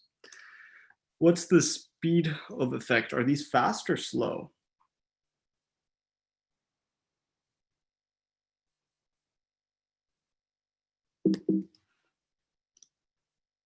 Yeah, they are pretty fast, because all it takes is a hormone to be released. It binds, it works, it's there, it's fast. As soon as it binds, the second messenger system can kick in. But what I always say is easy come, easy go. So if it comes pretty fast and pretty easy, it's also going to be a very temporary effect.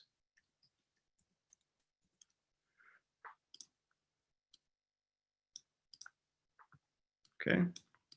All right. Our second class of hormones, which are slightly less common, are steroid-based hormones. These steroid-based hormones, what's their main constituent? Madison was quick on that one. Yeah, it is cholesterol. Cholesterol is the main constituent of steroid-based hormones. This is what makes them up, or part of their building blocks.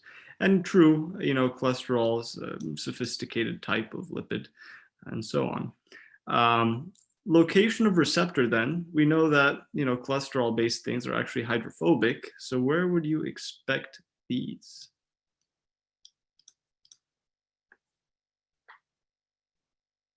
Where would the location for hydrophobic receptors be?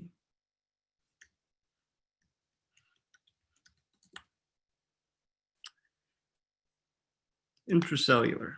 Awesome. In the cell, because those lipid membranes, we know it's kind of hydrophilic on the outside and hydrophilic on the inside, but the inner part of the bilipid membrane is very hydrophobic, because that's where all the fatty acids are hanging out. So they can pass straight through, and a lot of them will enter straight into the cell.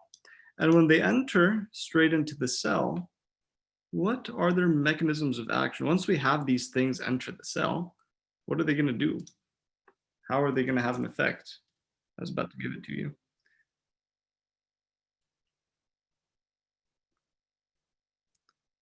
What is the mechanism of action of a steroid-based hormone?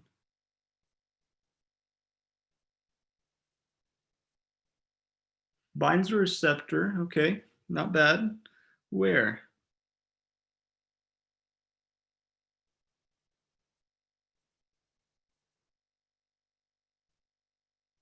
And here's a nice MCAT trick. When they give you something that you're not totally familiar with, think of an example of what you know.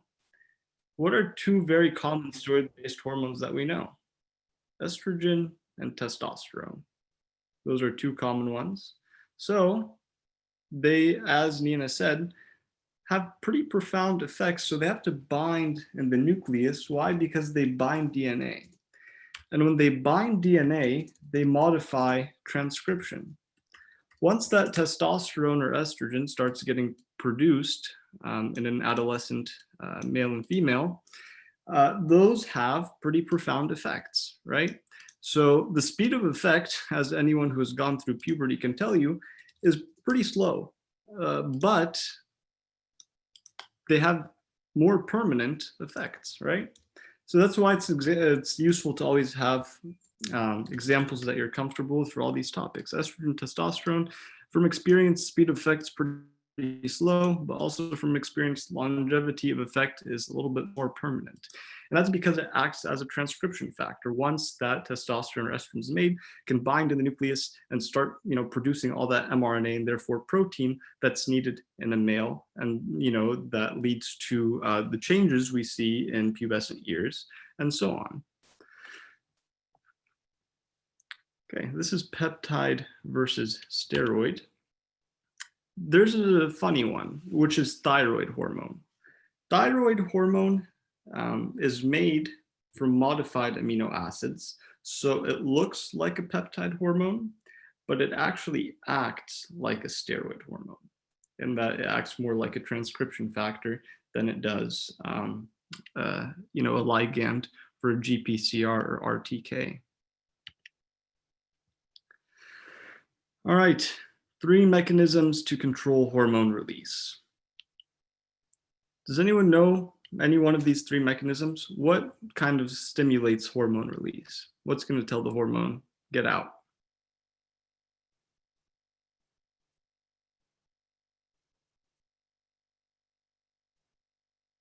I'm just diving you straight into an MCAT class. This is MCAT lecture 8.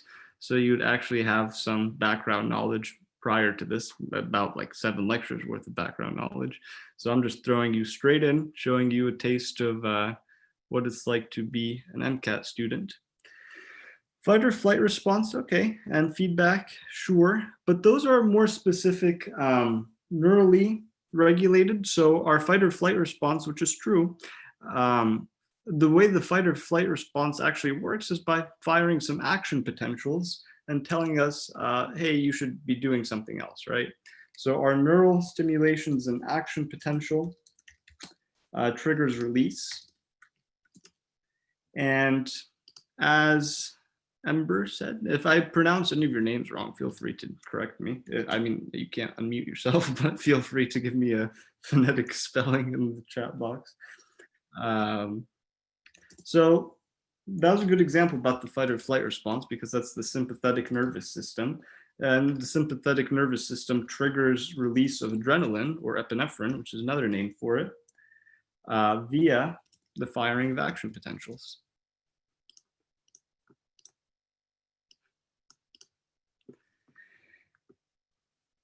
Hormonal release, that's interesting, right? We're talking about the release of hormone. So you're telling me a hormone is going to trigger the release of another hormone?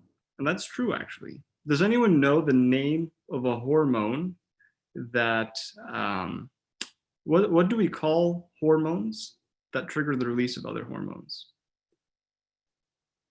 Again, depending on where you are in your undergraduate career, you may have covered this, may have not covered it yet, but just out of curiosity, I think there's quite a few of us in here. Can't really tell. Yeah, there's 53 of us. Hopefully someone's gone over it. Neurotransmitters, those actually aren't hormones. Neurotransmitters are part of the nervous system, not endocrine system. That's a good guess. Releasing hormones. Oh, you know what? You're not wrong, because, for example, you have growth hormone releasing hormone, which releases growth hormone releasing hormones from the hypothalamus, and growth hormones from the anterior pituitary, and growth hormone releasing hormone stimulates the release of growth hormone. So you're not wrong, but there's an umbrella term that covers all of these releasing hormones. Any other guesses?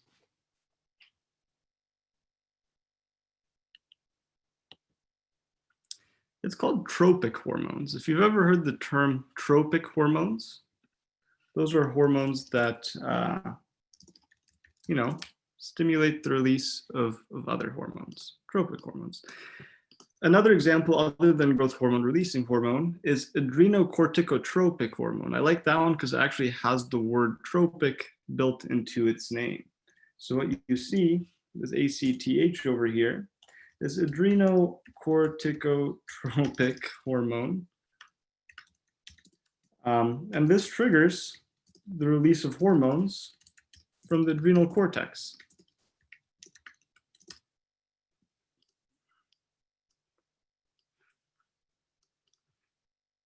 The other one's humoral, or humorally released. What does humor refer to, other than myself, because I'm humorous? But what does humoral refer to? Nice thing about giving lectures on Zoom when everyone's muted is you can't tell if they laugh at your jokes or not, so you just assume that they do. Body fluid, okay. More specifically, what type of body fluid?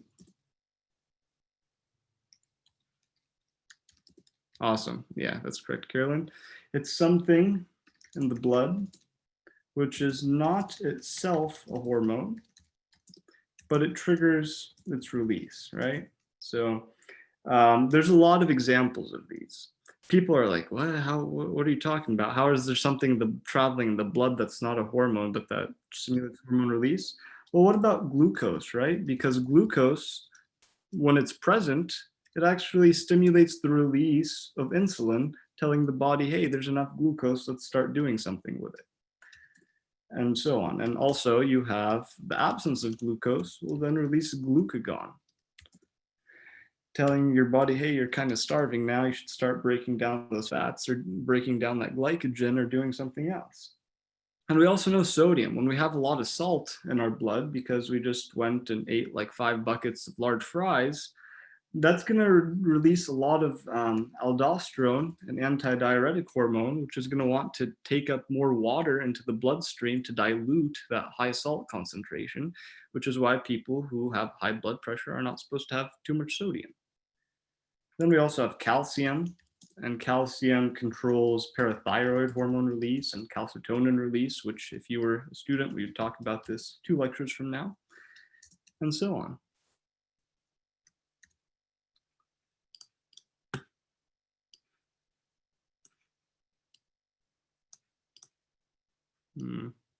I like things to line up. All right. So contrary to popular belief, this is the anterior pituitary, posterior pituitary, and hypothalamus. I promise you I didn't draw it myself. And we're going to talk about how some of these hormones are released from the anterior pituitary. So the anterior pituitary is also called the adenohypophysis. The pituitary is largely, referred to as the hypophysis, and gland. There's another way to say gland, which is adeno. So hypophysis for pituitary and adeno for gland. You put the 2 together, you kind of get pituitary gland. So adenohypophysis, another name for that.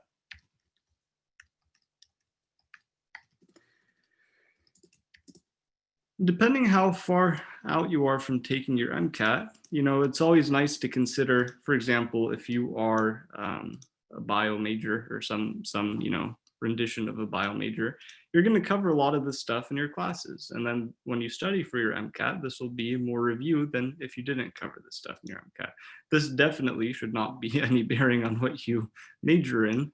You should probably do that based on interest, but it's something to consider, right? Because I was a molecular and cell bio major, and I took my MCAT a little bit before I finished my MCB classes. So then I'm like, wait a minute, I just covered a bunch of information that would have been really helpful on the MCAT. But, if you do take a prep course like this one, then you're going to get that information elsewhere or otherwise. So it's just something to consider as well as you're trying to make your timeline. And for our adenohypophysis over here, the anterior pituitary is interesting because it's made of gland tissue, which is what we'd expect since it makes a lot of our hormones. And it makes and secretes 6 of our major hormones. Does anyone know what they are? Just give me a couple. Obviously, you don't have to give me all 6. And I would actually argue 7, but let's stick with 6 for now and I'll explain it. Just throw out some hormones you think are made in the anterior pituitary. A little part in the brain, very important for hormone control. Oxytocin, I want you to hang on to that one until I ask you about posterior pituitary, because that's in the posterior one. Dopamine, that's pretty broad. That's elsewhere in the brain as well, not just the anterior pituitary. Antidiuretic hormone, I want you to hang on to that one until we talk about posterior. There we go, ACTH, yeah, that's one. Endorphins is one. SHRH, not in the anterior pituitary, or at least not one of the major ones there. Growth hormone, so if you take out the releasing hormone, you'd be correct. It's the growth hormone releasing hormones up here in the hypothalamus, growth hormones in the anterior pituitary. Great. Prolactin inhibiting factor, so good. The way I remember it is flat egg. Flat peg is my analogy, is my mnemonic, I mean, for how I remember the hormones from there. FSH, follicle stimulating hormone, LH, luteinizing hormone, ACTH, adrenocorticotropic hormone, thyroid stimulating hormone, prolactin inhibiting factor, endorphins, and growth hormone. So flat peg, convenient way to remember that. And things in the anterior pituitary are controlled hormonally by the hypothalamus. So we'll see this on the next slide, because that's an interesting factor. Okay. Now the posterior pituitary is actually referred to as the neurohypophysis. Neuro because it's under neuro control. It's under the control of firing those action potentials that we talked about on the last slide, the neurohypophysis. It's made of nervous tissue, more continuity with the brain there, stores and secretes two hypothalamic hormones, which you have actually already told me. So where are my oxytocin and ADH friends? That would be here in the posterior pituitary. And it's controlled neurally, not hormonally, but it's controlled neurally by the hypothalamus, which is firing action potentials from the hypothalamus. You know, as a student, you actually don't see me typing. You only see what I type after I click out of the box like this. So hopefully you wouldn't be this distracted by my typos during a normal class. So let's talk about those.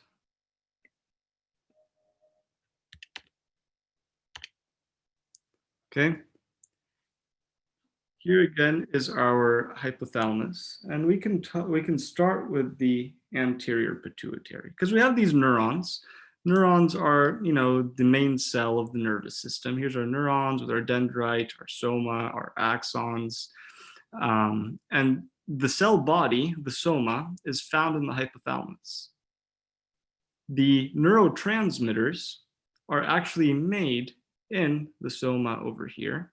And we even have oxytocin and ADH, which are not neurotransmitters, they're hormones. They're also made in the soma over here. So they're made over here in the soma, oxytocin, ADH. They're made in the hypothalamus, in the soma found in the hypothalamus. But they're released at the bottom of the axon over here in the posterior pituitary. And one way they're released is by firing an action potential. They'll all of a sudden become released in these capillaries, which are part of the bloodstream. And once they're in the bloodstream, they can have a widespread effect because they're going to travel everywhere else where there's blood in the body, which is pretty much everywhere. So that's why, you know, it's interesting. The hypothalamus, we say, is the sensor for homeostasis, meaning anything that's differing from your normal body conditions, the hypothalamus is going to register it. The example I give you with salt. Maybe your salt concentration of the blood, your sodium concentration is a little too high. The hypothalamus is going to be like, uh-oh, this guy is consuming a little bit too much salt. We need to dilute that salt in the blood. So this is going to sense it. It's going to fire an action potential, which we would have talked about in lecture 7.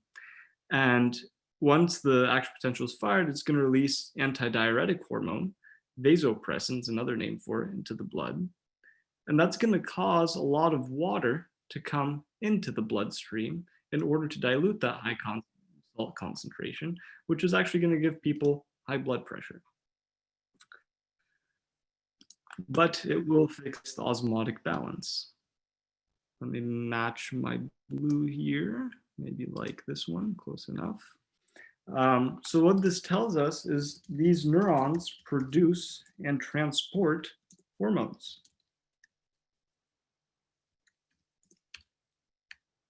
The release of hormones is via an action potential.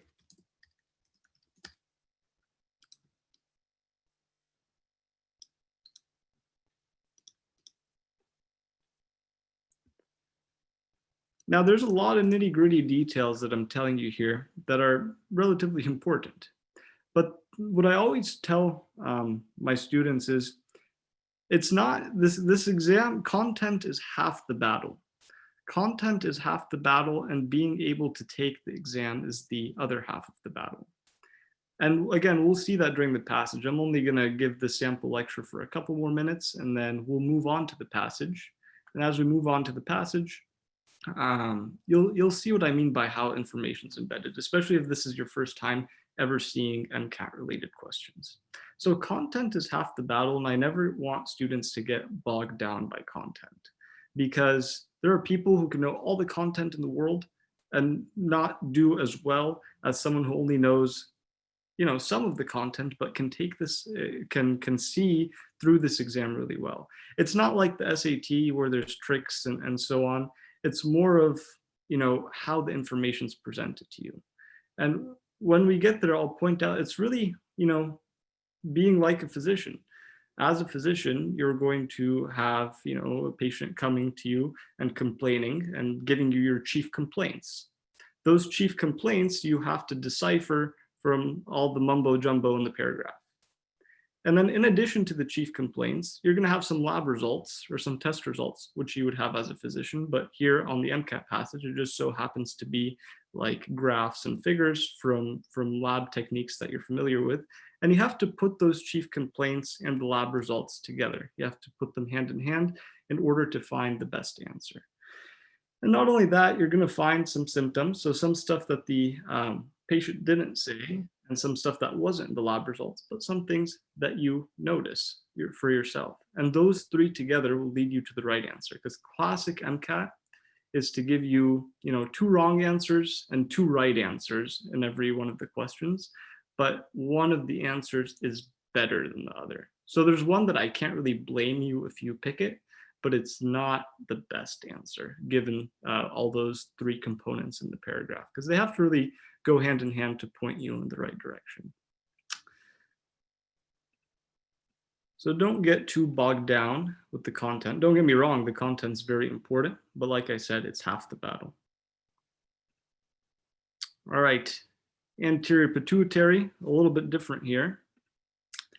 The anterior pituitary is stimulated hormonally, as we said on the last slide. And it's stimulated hormonally by the hypothalamus, because in the hypothalamus, we have these cells up here that are actually hormone-making cells. And these hormone-making cells, someone told me growth hormone-releasing hormone, and that's great. Growth hormone-releasing hormone is made in one of these cells. Growth hormone-releasing hormone is going to be secreted into this capillary bed.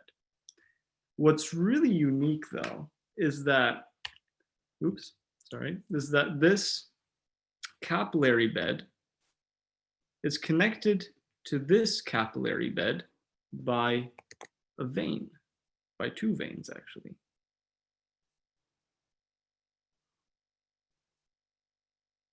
Okay. These are called portal veins. Portal veins are really, really unique, because when we talk about circulation on the next slide, you're going to know that veins empty back into the heart, and the heart is going to pump and empty blood into arteries, and the arteries are going to go into capillaries, and capillaries are going to go into veins. Very, very rarely, in fact, only 2 places in the body do you see capillaries connected by veins. Here's 2 capillary beds connected by the hypothalamic portal veins, or the hypophyseal portal veins. Does anyone know the only other place in the body where we see portal veins?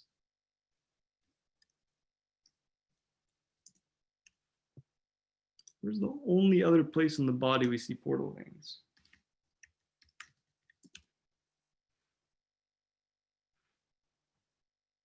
Liver, hepatic portal veins. It's the liver. Yep. And these are connected, so on, by connecting 2 capillary beds by veins, because we're going to have growth hormone releasing hormone. I can get my pen back. We're going to have growth hormone releasing hormone being released into this capillary bed right here, growth hormone releasing hormone. It's going to travel down these portal veins, and then it's going to come into one of these cells, these hormone-making cells in the anterior pituitary.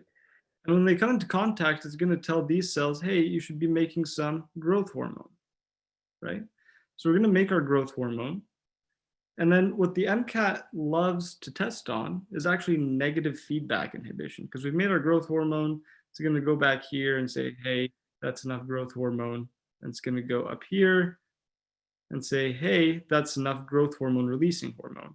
So it's very unique, very interesting how it negatively inhibits both the top in the hypothalamus and the bottom, because it's all connected via circulation. All right, that's just a sample of, the endocrine system. Technically, this lecture 8 had 3 systems: the endocrine system, the cardiovascular, and the immune. And we would keep talking all throughout about the 3. But for the sake of time, and just because, this is just meant as a sample of what it's like to be an Mcat student, you could see me skipping through all the slides of stuff you'd have to know here. Let's go to our passage.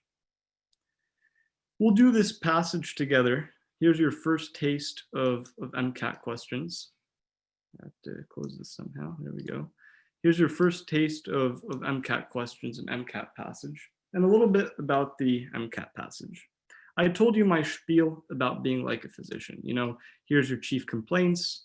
Here are your lab results. And within, you're going to have to make some, Mcat level assumptions about the symptoms and so on.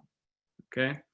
And you're going to have to put those 3 components together: the paragraph, the graphs, and what you observe and what you know, because also as a physician, you bring a lot of background knowledge. So all that background knowledge that you have as a physician, that's the content component of these passages.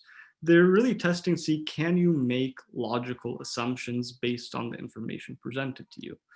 The logical assumptions part, are the more difficult questions, because the bio section, it was altered a little bit for corona times to make shorter test times, to socially distance people and test centers and so on. But generally speaking, has 59 questions. There will be 10 passages with a range of 4 to 6 questions on each of the 10 passages. And then there's going to be about 12 freestanding questions. Again, this was slightly altered for corona times, but in general, that's how it is. And you have an hour and a half to do it. And the hour and a half, you really have to pace yourself with the 10 passages, because some passages are harder than others, depending on, either the passage itself or what you're comfortable with content-wise. For me, I didn't like genetics very much. If I saw a genetics passage, I would flag it, skip to the end, do my other 9 passages, and come back to it at the end where there's time, because they are very involved. But what I tell the students always is, never read a passage on the Mcat to learn something new. If you're interested in the topic, you may be, interested by the passage, but you shouldn't be, really analyzing what they're saying and learning new information. You're mainly reading for the location of information.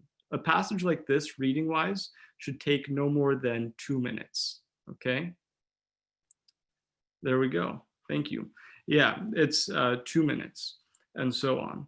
So in general, it will be about 59 questions in an hour and a half. And you really have to pace yourself with no more than 2 minutes on a passage like this, because you're not reading, for new information. You've probably never studied coronary artery disease in depth. You've never probably covered troponin C, troponin I, and troponin T in your classes. They're trying to, really build up what you know. You know the building blocks of all of this stuff. Theoretically, we would have gone over the anatomy of the heart and blood pressure and so on in this lecture. So you know all of those building blocks, and you know how to read well, and you know how to analyze, figures like this. So you have exactly what you need to answer those questions well. The trick is not to get lost in it, okay? So let's go through it. I'm gonna do this one with you and show you how I would highlight, because on Mcat you do have a highlighting feature and you do have a strikeout feature. So I'm going to show you how I would do this. Passage 13, questions 1 through 4. Our rule of thumb is 1.5 minutes per question. So this whole passage should take you 6 minutes. It doesn't mean you spend 1.5 minutes on every question, then you'd go overtime. It's 1.5 minutes per question, including the reading time. So including reading and everything, this passage should take no more than 6 minutes if you're going to finish on time. Obviously, if you take a little longer here, you're going to have to do the next passage a little bit faster. But we're going to take a little bit longer since it's our first MCAT passage, and I'm trying to highlight some important, MCAT style questions for you. Let's go through it. Acute myocardial infarction refers to cardiac tissue damage as a result of disrupted blood flow to the heart, which is called ischemia. The most commonly reported symptom is chest pain, which may be accompanied by blah, blah, blah, blah, blah. You know, I actually do that when I'm taking these tests because you really have to skim through the useless information and hone in on the important information. That comes in with practice. Nausea, fainting, sweating, and shortness of breath, that like comes with every other sickness known to man. So that's not really going to help me on the questions. Of course, that was an overstatement, but you get what I'm trying to say. Coronary artery disease is frequently cited cause. Don't get your symptom, which is mentioned up here, and your cause mixed up. Involving deposition of plaques in the arteries, blah, blah, blah, decreased blood flow to cardiac myocytes. Don't get your risk factors confused with the cause, confused with the most commonly reported symptom. They're all different things that are kind of related, right? Some of the risk factors include high blood pressure, obesity, smoking. Not going to highlight that because, again, those are risk factors for a lot of things. Diagnosis of MI typically involves 3 parts: patient history, risk factors, abnormal EKG, and blood tests. What we suggest you do is on test day, you're given a non-erasable noteboard. So you're gonna have a little whiteboard marker and a little whiteboard flipboard, and you get to do whatever you want with it. We call it noteboarding. So what I always do in case I skip around is I put this was passage 13. This is what I do on my real noteboard on test day, question 1 through 4. Topic is MI. I do that because in case I skip around, I know, for example, I do this with genetics. If this was a genetics passage, I'd write genetics up here, I'd skip it, and then I'd make sure not to forget to come back to the genetics passage at the end. Paragraph 1, let's go to paragraph 1, and I write the important information that was told to me in paragraph 1. Okay, so we have tissue damage, ischemia, and I promise you my handwriting is neater in person than on this electronic pad. They gave us our symptoms list. So I'm reading for location of information so I know where to come back to in case I need. And then I also know of CAD, which is coronary artery disease. It gives us the cause and it gives us risk factors not to be confused. So I make a note of that. And also gives us diagnosis info. Okay.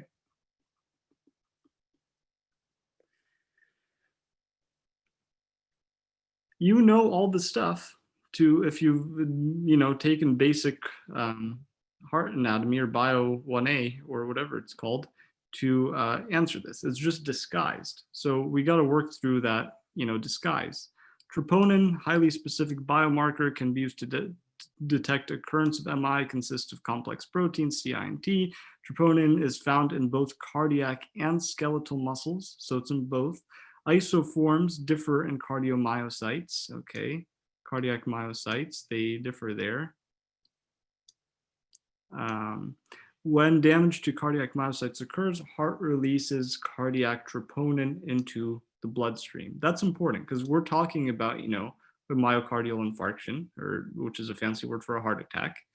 And it's telling us when damage occurs to these cells, the heart releases cardiac troponin into the bloodstream, telling us we're supposed to see this if a myocardial infarction has occurred. You see the level of assumption there? It never told you that in the passage. It never told you to make that connection and that logical jump. But I just did. That's the level you'd have to be able to do. In addition to troponin tests, other biomarkers may be examined in cases of suspected MI, including creatine kinase and myoglobin. CK has 3 isoforms, is nearly exclusive to cardiac myocytes, small portion expressed, blah, blah, blah. The portion, this is important. If the proportion of serum CKMB and total serum CK levels exceeds 5%, it is probable that an MI has occurred. Myoglobin levels in serum may also be tested, though myoglobin is also found in skeletal muscles. Due to lack of specificity, myoglobin test is better suited to rule out possibility of MI rather than confirm its occurrence. That's important. Studying myoglobin, not used to diagnose, it's used to rule out. And progress, blah, blah, blah. All right, so I go back to my noteboard and I put down all the useful information of paragraph 2.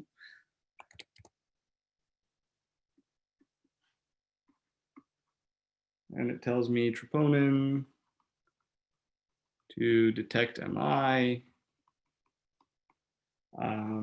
There's 3 isoforms. And then it's released if damaged. Release troponin. That's supposed to say troponin if damaged. Right, your noteboards are just for you. And then it just, the paragraph 3 on my noteboard told us all about these biomarkers. Okay. Paragraph 4 is all about ELISA. It was used to monitor cardiac biomarkers. ELISA is a lab technique. It's important that you know your lab techniques on the MCAT for all the sections actually, because they'll help you get questions right. Okay. Any questions about how I went through that passage or the level of detail you're supposed to know? Again, most of this stuff was never covered neither in a Princeton review class nor a regular undergraduate bio class, because you know the building blocks in order to get these questions right, and we'll see what we mean by that. It's more about analysis than it is about rote memorization. So I'm going to note my graph right here, upper limit of reference interval, time after onset, and these are my different biomarkers. So I'm looking at my biomarkers with time above the reference level, or upper limit of the reference level. And then here I have an example of 3 patients with a reference level and all of my biomarkers. Let's go through the questions. The MCAT has 3 types of questions on psych, soc, bio, and chem physics. CARs have their own classifications, but bio, chem physics, and psych, soc, there are what we call memory style questions, explicit style questions, and implicit style questions. Memory style questions, about 25% of the exam, are the ones we like the most because they tend to be simpler. Those are straight content based. Either you know the answer or you don't know the answer. Explicit style questions, about, let's say like 35% of the exam, 35 to 45% of the exam. And those are passage-based questions. The answer comes from the passage. You don't know a lot about troponin biomarkers and so on, but now because of the passage you do, so the answer is probably going to involve the passage. The last chunk of those MCAT style questions are implicit. Implicit style are the hardest, and they're relatively common because it involves integrating knowledge and making assumptions about material you might not have explicitly covered in a class before. So those are the 3 types that we find on all the science-based sections, and CARS is a little bit different. And that's about their breakdown in the bio section. So this one, which of the following is supported by table 1? What do you think this is? Do you think this is implicit, explicit, or memory?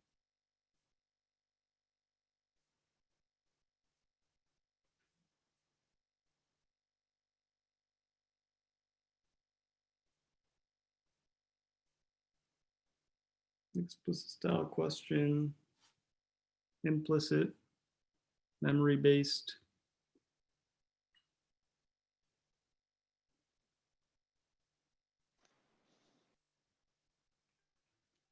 Spot on. It is explicit style question because it tells you table 1. So we know we're going to get our answer from table 1. When I take the MCAT, I skip this. Not because they're explicit style questions are hard, but because if I have to flip back to the passage, right now, it's going to take a lot of time in order for me to try and sit there and analyze table 1. I want to answer what I can answer first and make sure I can get all those questions that I can answer correctly first, and then go back and do the analysis with my remaining time. You don't get partial credit here, so it's very important to, just get the questions you can get right, get those done first. Based on the data in table 1, same thing. So this is explicit style question. I don't want to waste time flipping back right now. So I'm going to skip this one as well. And again, I would actually do this on test day. I always write skip on my noteboard, so I remember they're skipped. This one is explicit style question, but it doesn't really involve data analysis. It involves, information given in that first paragraph. All right. Which of the following is true regarding cardiac biomarker levels after 24 hours of an acute myocardial infarction? I would have to go back to the passage for this one because it's explicit. And Roman numeral questions, we don't skip either. And we have to see what's available to us. Again, nothing, in your general bio class that you took in undergrad would help you answer that question other than data analysis skills. Because first things first, where do I go for the answer? Am I going to waste time reading all this stuff in which I could kind of find the answer, or do I go straight to the graph where my main indication would be, it said 24 hours. So the only place 24 hours is mentioned in this whole paragraph is in this x-axis. And 24 hours, our dominant biomarkers for after 24 would be these 2 lines. These 2 lines are our dominant biomarkers. And this refers to this CTNT and this CTNL, which is those different troponins. So creatine kinase and troponin values are at their highest. That would actually be, is this true or false? Based on the lines I just showed you, is that true or false?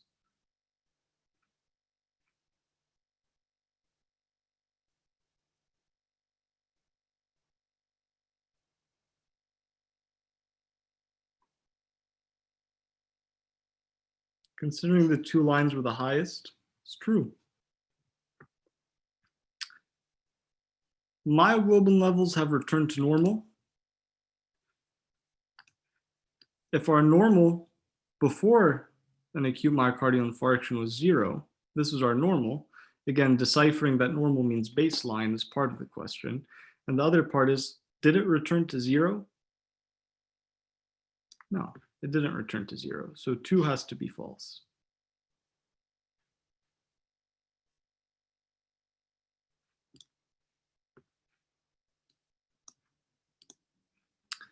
What this tells me is the answer has to have 1, and the answer also has to have 2. Sorry, the answer can't have 2 because 2 is false. So it's either A or C. I have to look at troponin as the dominant biomarker. Actually, I don't have to go back to the graph for that because the passage in paragraph 2 told me troponin is the dominant biomarker. So you see how to get this question right. I looked at the graph and I remembered what was said in the passage. That's why it's an explicit question, but it involved 2 out of 4 metrics to get this question right.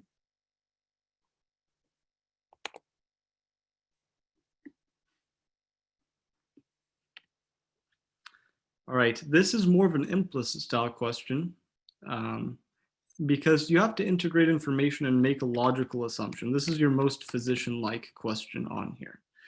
Biomarker values of a 4th patient with a suspected MI were inconclusive.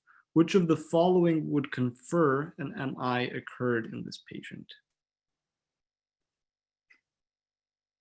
Again, this doesn't really involve background knowledge, so you can all give your physician-like answer here. Why don't you take a second, look at the question, and put your answer in the chat box.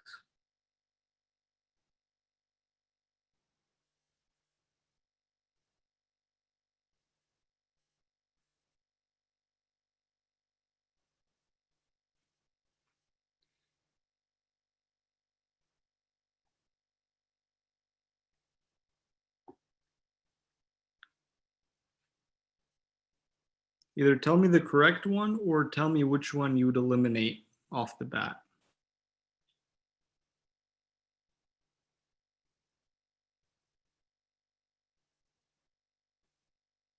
Awesome, yeah. Eliminate B and C because correlation is not causation here. Remember how when we were reading paragraph 1, I told you don't get all those risk factors and symptoms and causes mixed up. So yeah, this is, a correlation, but it's not causation. Answer is A. That's correct. And again, this was not really background knowledge. This is just kind of a logical MCAT style assumption saying, hey, a test result, empirical evidence is probably more telling than an association of family history. Both are important, but one is more telling. And that's kind of, they want to not only test your knowledge and the breadth of your background knowledge and your ability to analyze data, but they also want to test how reasonable you are as a test taker. Are you going to choose the most reasonable answer? This becomes especially true in the CARS section, which is why CARS is hard for a lot of people, including myself, because it's not just, this is what the passage is the answer. It's what's the most reasonable conclusion. And you got that for this one, so good work. In paragraph 1, it told you, the last sentence of paragraph 1, I believe, told you that ECG or EKG, fun fact, it's called cardiogram with a K, even though cardio is spelled with a C, because it was developed in Germany, and in Germany you spell cardio with a K, but here we call it ECG. And that was the last sentence of paragraph 1 hinted you towards this, which was kind. That's not always going to be the case. All right, so we have to go back to the ones we skipped. We work our way backwards. Based on the data in table 1, which of the following most likely suffered from an MI? Patient 3, 1, 2, and 3. So let's analyze it. And you'll see why I skipped it, because it involves a little bit of analysis and putting the information from the paragraph together with the data. So let's just go through it. The one I want to look at first is one that's mentioned in 2 answers. This is a nice strategy, because if you find one that's mentioned in 2 answers, then you'll see what's going to happen. So let's go, patient 1 is just mentioned in 2 answers. So let's go with patient 1. Did patient 1 likely have an MI? Patient 1's troponin levels were, troponin I were 0.038, which is in the reference range of 0.04. So far I don't think so. Troponin T 0.05, which is in the reference range of 0.06. So I don't think so. Myoglobin's pretty high. Myoglobin's 120 over the reference range 90. So this is kind of pointing me, hey, he had an MI or she had an MI. But all of a sudden I'm like, actually, no, because here it told us that myoglobin levels is better suited to rule out the possibility of MI rather than confirm its occurrence. So again, I had to put paragraph 3 in conjunction with this data and say, this is not telling me that patient 1 had an MI. CKMB was below the reference range, and total CK was just the upper limit of the reference range. Patient 1, did he or she have an MI or no? What do you think? What's your conclusion? Yeah, probably not. Patient 1 probably did not have an MI. So we'll go back. Anything with patient 1 is wrong. Okay, B, D is wrong. You see why I like this strategy? Because now I don't even have to look at patient 3. Patient 3 definitely has to be in the answer because my only 2 answer choices left are involving patient 3. This is why I always choose the one with the answer mentioned twice, because I eliminate that. Then I just have to look at patient 2. Because patient 3 definitely had an MI. So look at patient 2. Patient 2, that's tricky. 0.05 is just above the reference range. 0.06 is the upper limit of the reference range. Myoglobin's way above, but remember what we said over here. 7, just the upper limit of the reference range, and total CK. You might be tempted to say, oh my goodness, yeah, this person had an MI because it's way above. But if you remember what they said, it's actually the proportion of serum CKMB and total serum CK levels that exceeds 5%. So I have to put 7 over 500. I could do that in my head, not specifically, but I just know that 7/500 is less than 5%. So that doesn't meet the 5% threshold that was mentioned in paragraph 3. Patient 2, did they have an MI or no? What's your conclusion? I don't know if you can hear that, but it's raining very hard.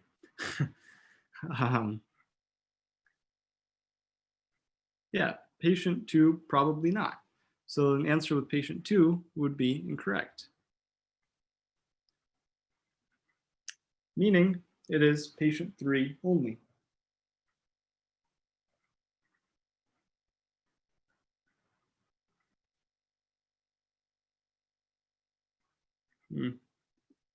All right, last question, and then we have a couple minutes just for, you know, some MCAT talk and some and any of your questions. Which of the following is supported by the results in table 1? I don't like these questions because then I really have to go through everything. During the protocol, patient biopsy tissues were added to micrometer well plates as well as substrate. Nowhere in table 1 did we, the question stem specifically tells you look at table 1. If we look at table 1, we see nothing about biopsy or whatever, biopsy tissue. We see cardiac biomarkers, which we know from the background in paragraph 1 and paragraph 2 is biomarkers are found in the blood, not in biopsy tissue. So we can automatically eliminate answer choice A. Do you hear the rain? Or is that just, that's kind of, it's very loud. I feel like I'm talking over it. CK and B results are more specific to MI than myoglobin levels. You know what? I can't eliminate that because that's true and mentioned in the paragraph. C, 12 hours after their suspected MI, patient 12 had the highest myoglobin levels. Is that correct? 12 hours after patient 2 had the highest myoglobin levels.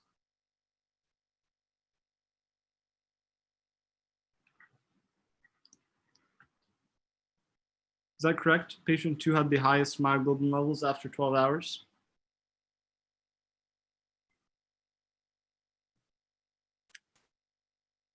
You know what? According to the MCAT, you can't make that conclusion. And that's, a lot of people get this question wrong because that's actually not the right answer. Does anyone see why that this can't be, you know, correctly stated? Exactly, yeah. Patient 1 was after 3 hours, but patient 2 and 3 were after 12 hours. So that would be, you know, a false conclusion. What if I let this patient go for 12 hours? Maybe if I let patient 1 go for 12 hours, patient 1's myoglobin would be way above 120. So you have to be careful with the assumptions you're making. You have to make comparisons that are equitable, which would make C wrong.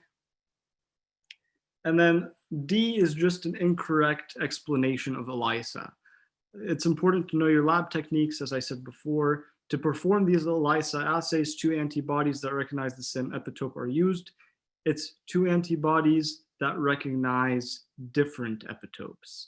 If this said different, then we would have a problem because we have 2 correct answers. But the way ELISA works is you have, you know, an antibody down here that binds to this protein over here, and an antibody that binds to a different epitope. Here's one epitope, here's a second epitope.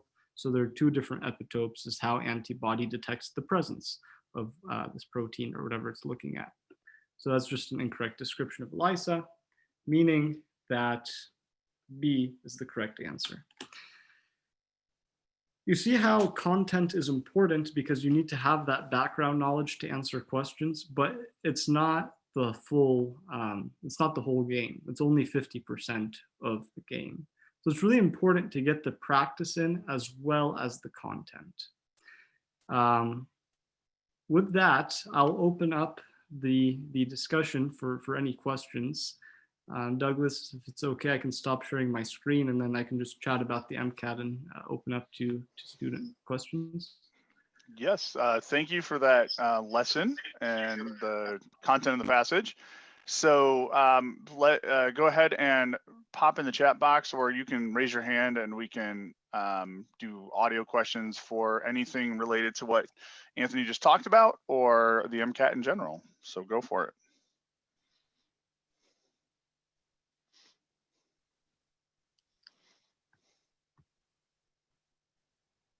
So, I get a lot of questions about just to stir your thoughts about timeline. Like people ask me, when should I take the MCAT? How long should I study for the MCAT? What's the level of content? What does a good study schedule look like? How does the whiteboard work? So the whiteboard, you walk into test day, and then they're going to give you a note board, and it's a little flip board with like a couple whiteboard pages, two sides, and they give you a non-erasable pen. You have that as your scratch paper. So you don't just have raw scratch paper, you have that as your scratch paper. You fill up that scratch paper, your note board, and then once it's filled up, you raise your hand, you give them your note board, and they'll give you a new one. But it's non-erasable, which is why I like to tell my students to organize it a certain way. It keeps you organized. But yeah, it's just, that is your scratch paper. And then once it's filled up, you raise your hand, they'll give you a new one. I will add to that, that due to COVID, many of the testing centers did switch back to paper and pen for at least temporarily.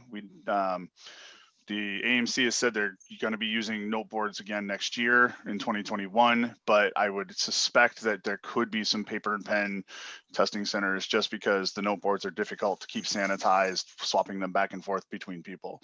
So it is possible you might end up with paper and pen, but it would be pen, not pencil. So again, non-erasable. Thank you for that. And then when should summarize passages always? So, one of our strategies is read the first couple sentences of the passage. If the first couple sentences tells you this is going to be a very difficult passage, or it's going to be a topic that you're not fully comfortable with, in that case, I would skip it. And then the note boarding is really, it's a very personal thing. Definitely don't skip it because note boarding is important, but we highlight the, if there's equations, if there are relationships, if there are strange arbitrary facts, like in that passage we just did about CKMB and CK above 5%, that's how you know you have an MI. I would actually put that on my note board because, the stress of test day, you might just blow through that detail. And then if it's on your note board, it'll help you, remember it. So note boarding is important. But the extent to which you note board depends on the student. Especially if you struggle with time, then your note boarding may be a little bit more limited, but I definitely wouldn't recommend skipping it.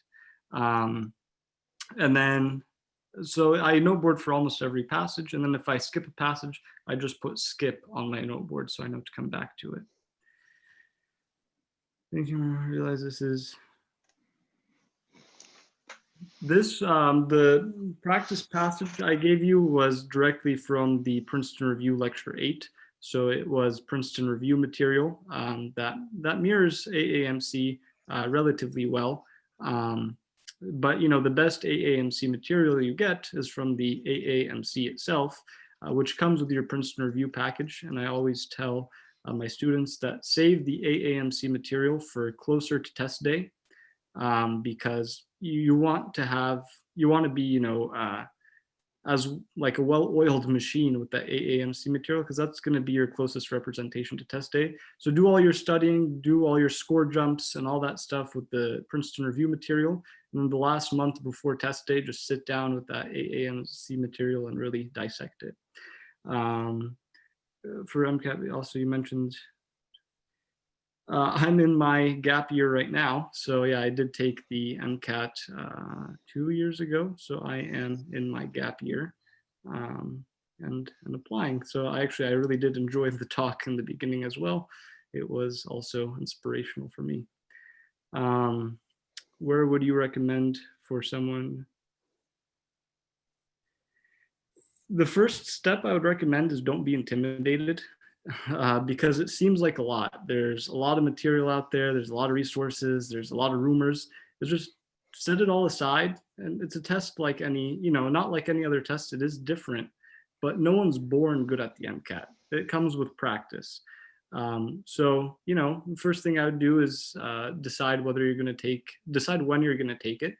When is best for your timeline? Are you thinking of a gap year? Do you want to take it before you finish undergrad, so on. First thing is just decide when you want to take it that's best for you. Second thing is decide if you're going to take a prep course or not, because that'll really impact your study schedule. And then decide where you want to take that prep course. You know, you got a sneak peek of Princeton Review. There are other, institutions that'll give you sneak peeks as well. You can decide what's best for you, and then make your study schedule. And I always tell my students, they're like, "Am I ready? Am I ready?"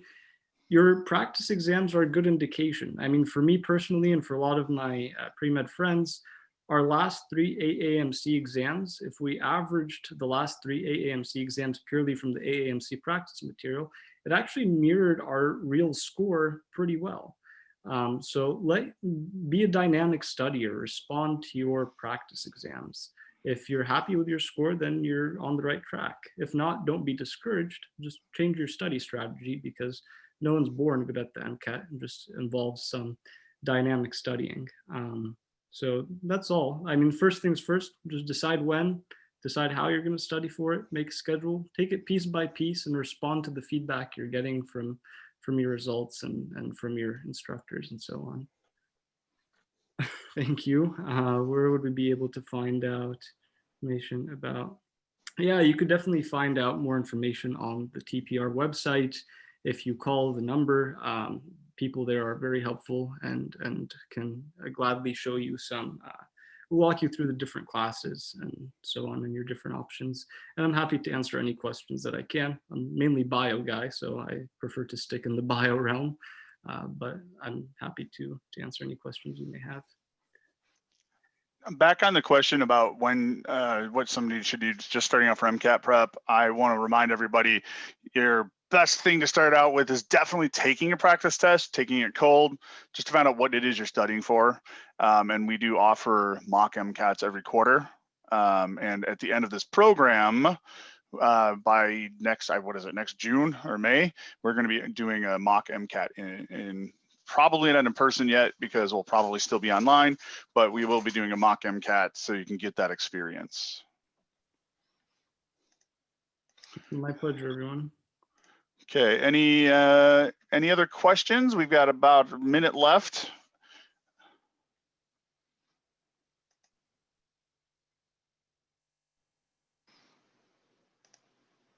All righty, so thank you guys. It looks like there's no other questions right now. So thank you all for coming today. I know it's a difficult task sometimes to get yourself up on a Saturday morning, especially a week after election. So we're making it through it here. And remember, next week is Veterans Day, Wednesday for Davis students. We are not in school. If you're at a different school, check with your calendars and see what you have going on there. So have a great weekend, and thank you all for coming out, and just let us know if you have any additional questions. We will be posting this recording on the MedPrep Facebook page. So thank you all for coming. And thank you, Anthony, for doing a lesson. Oh, my pleasure.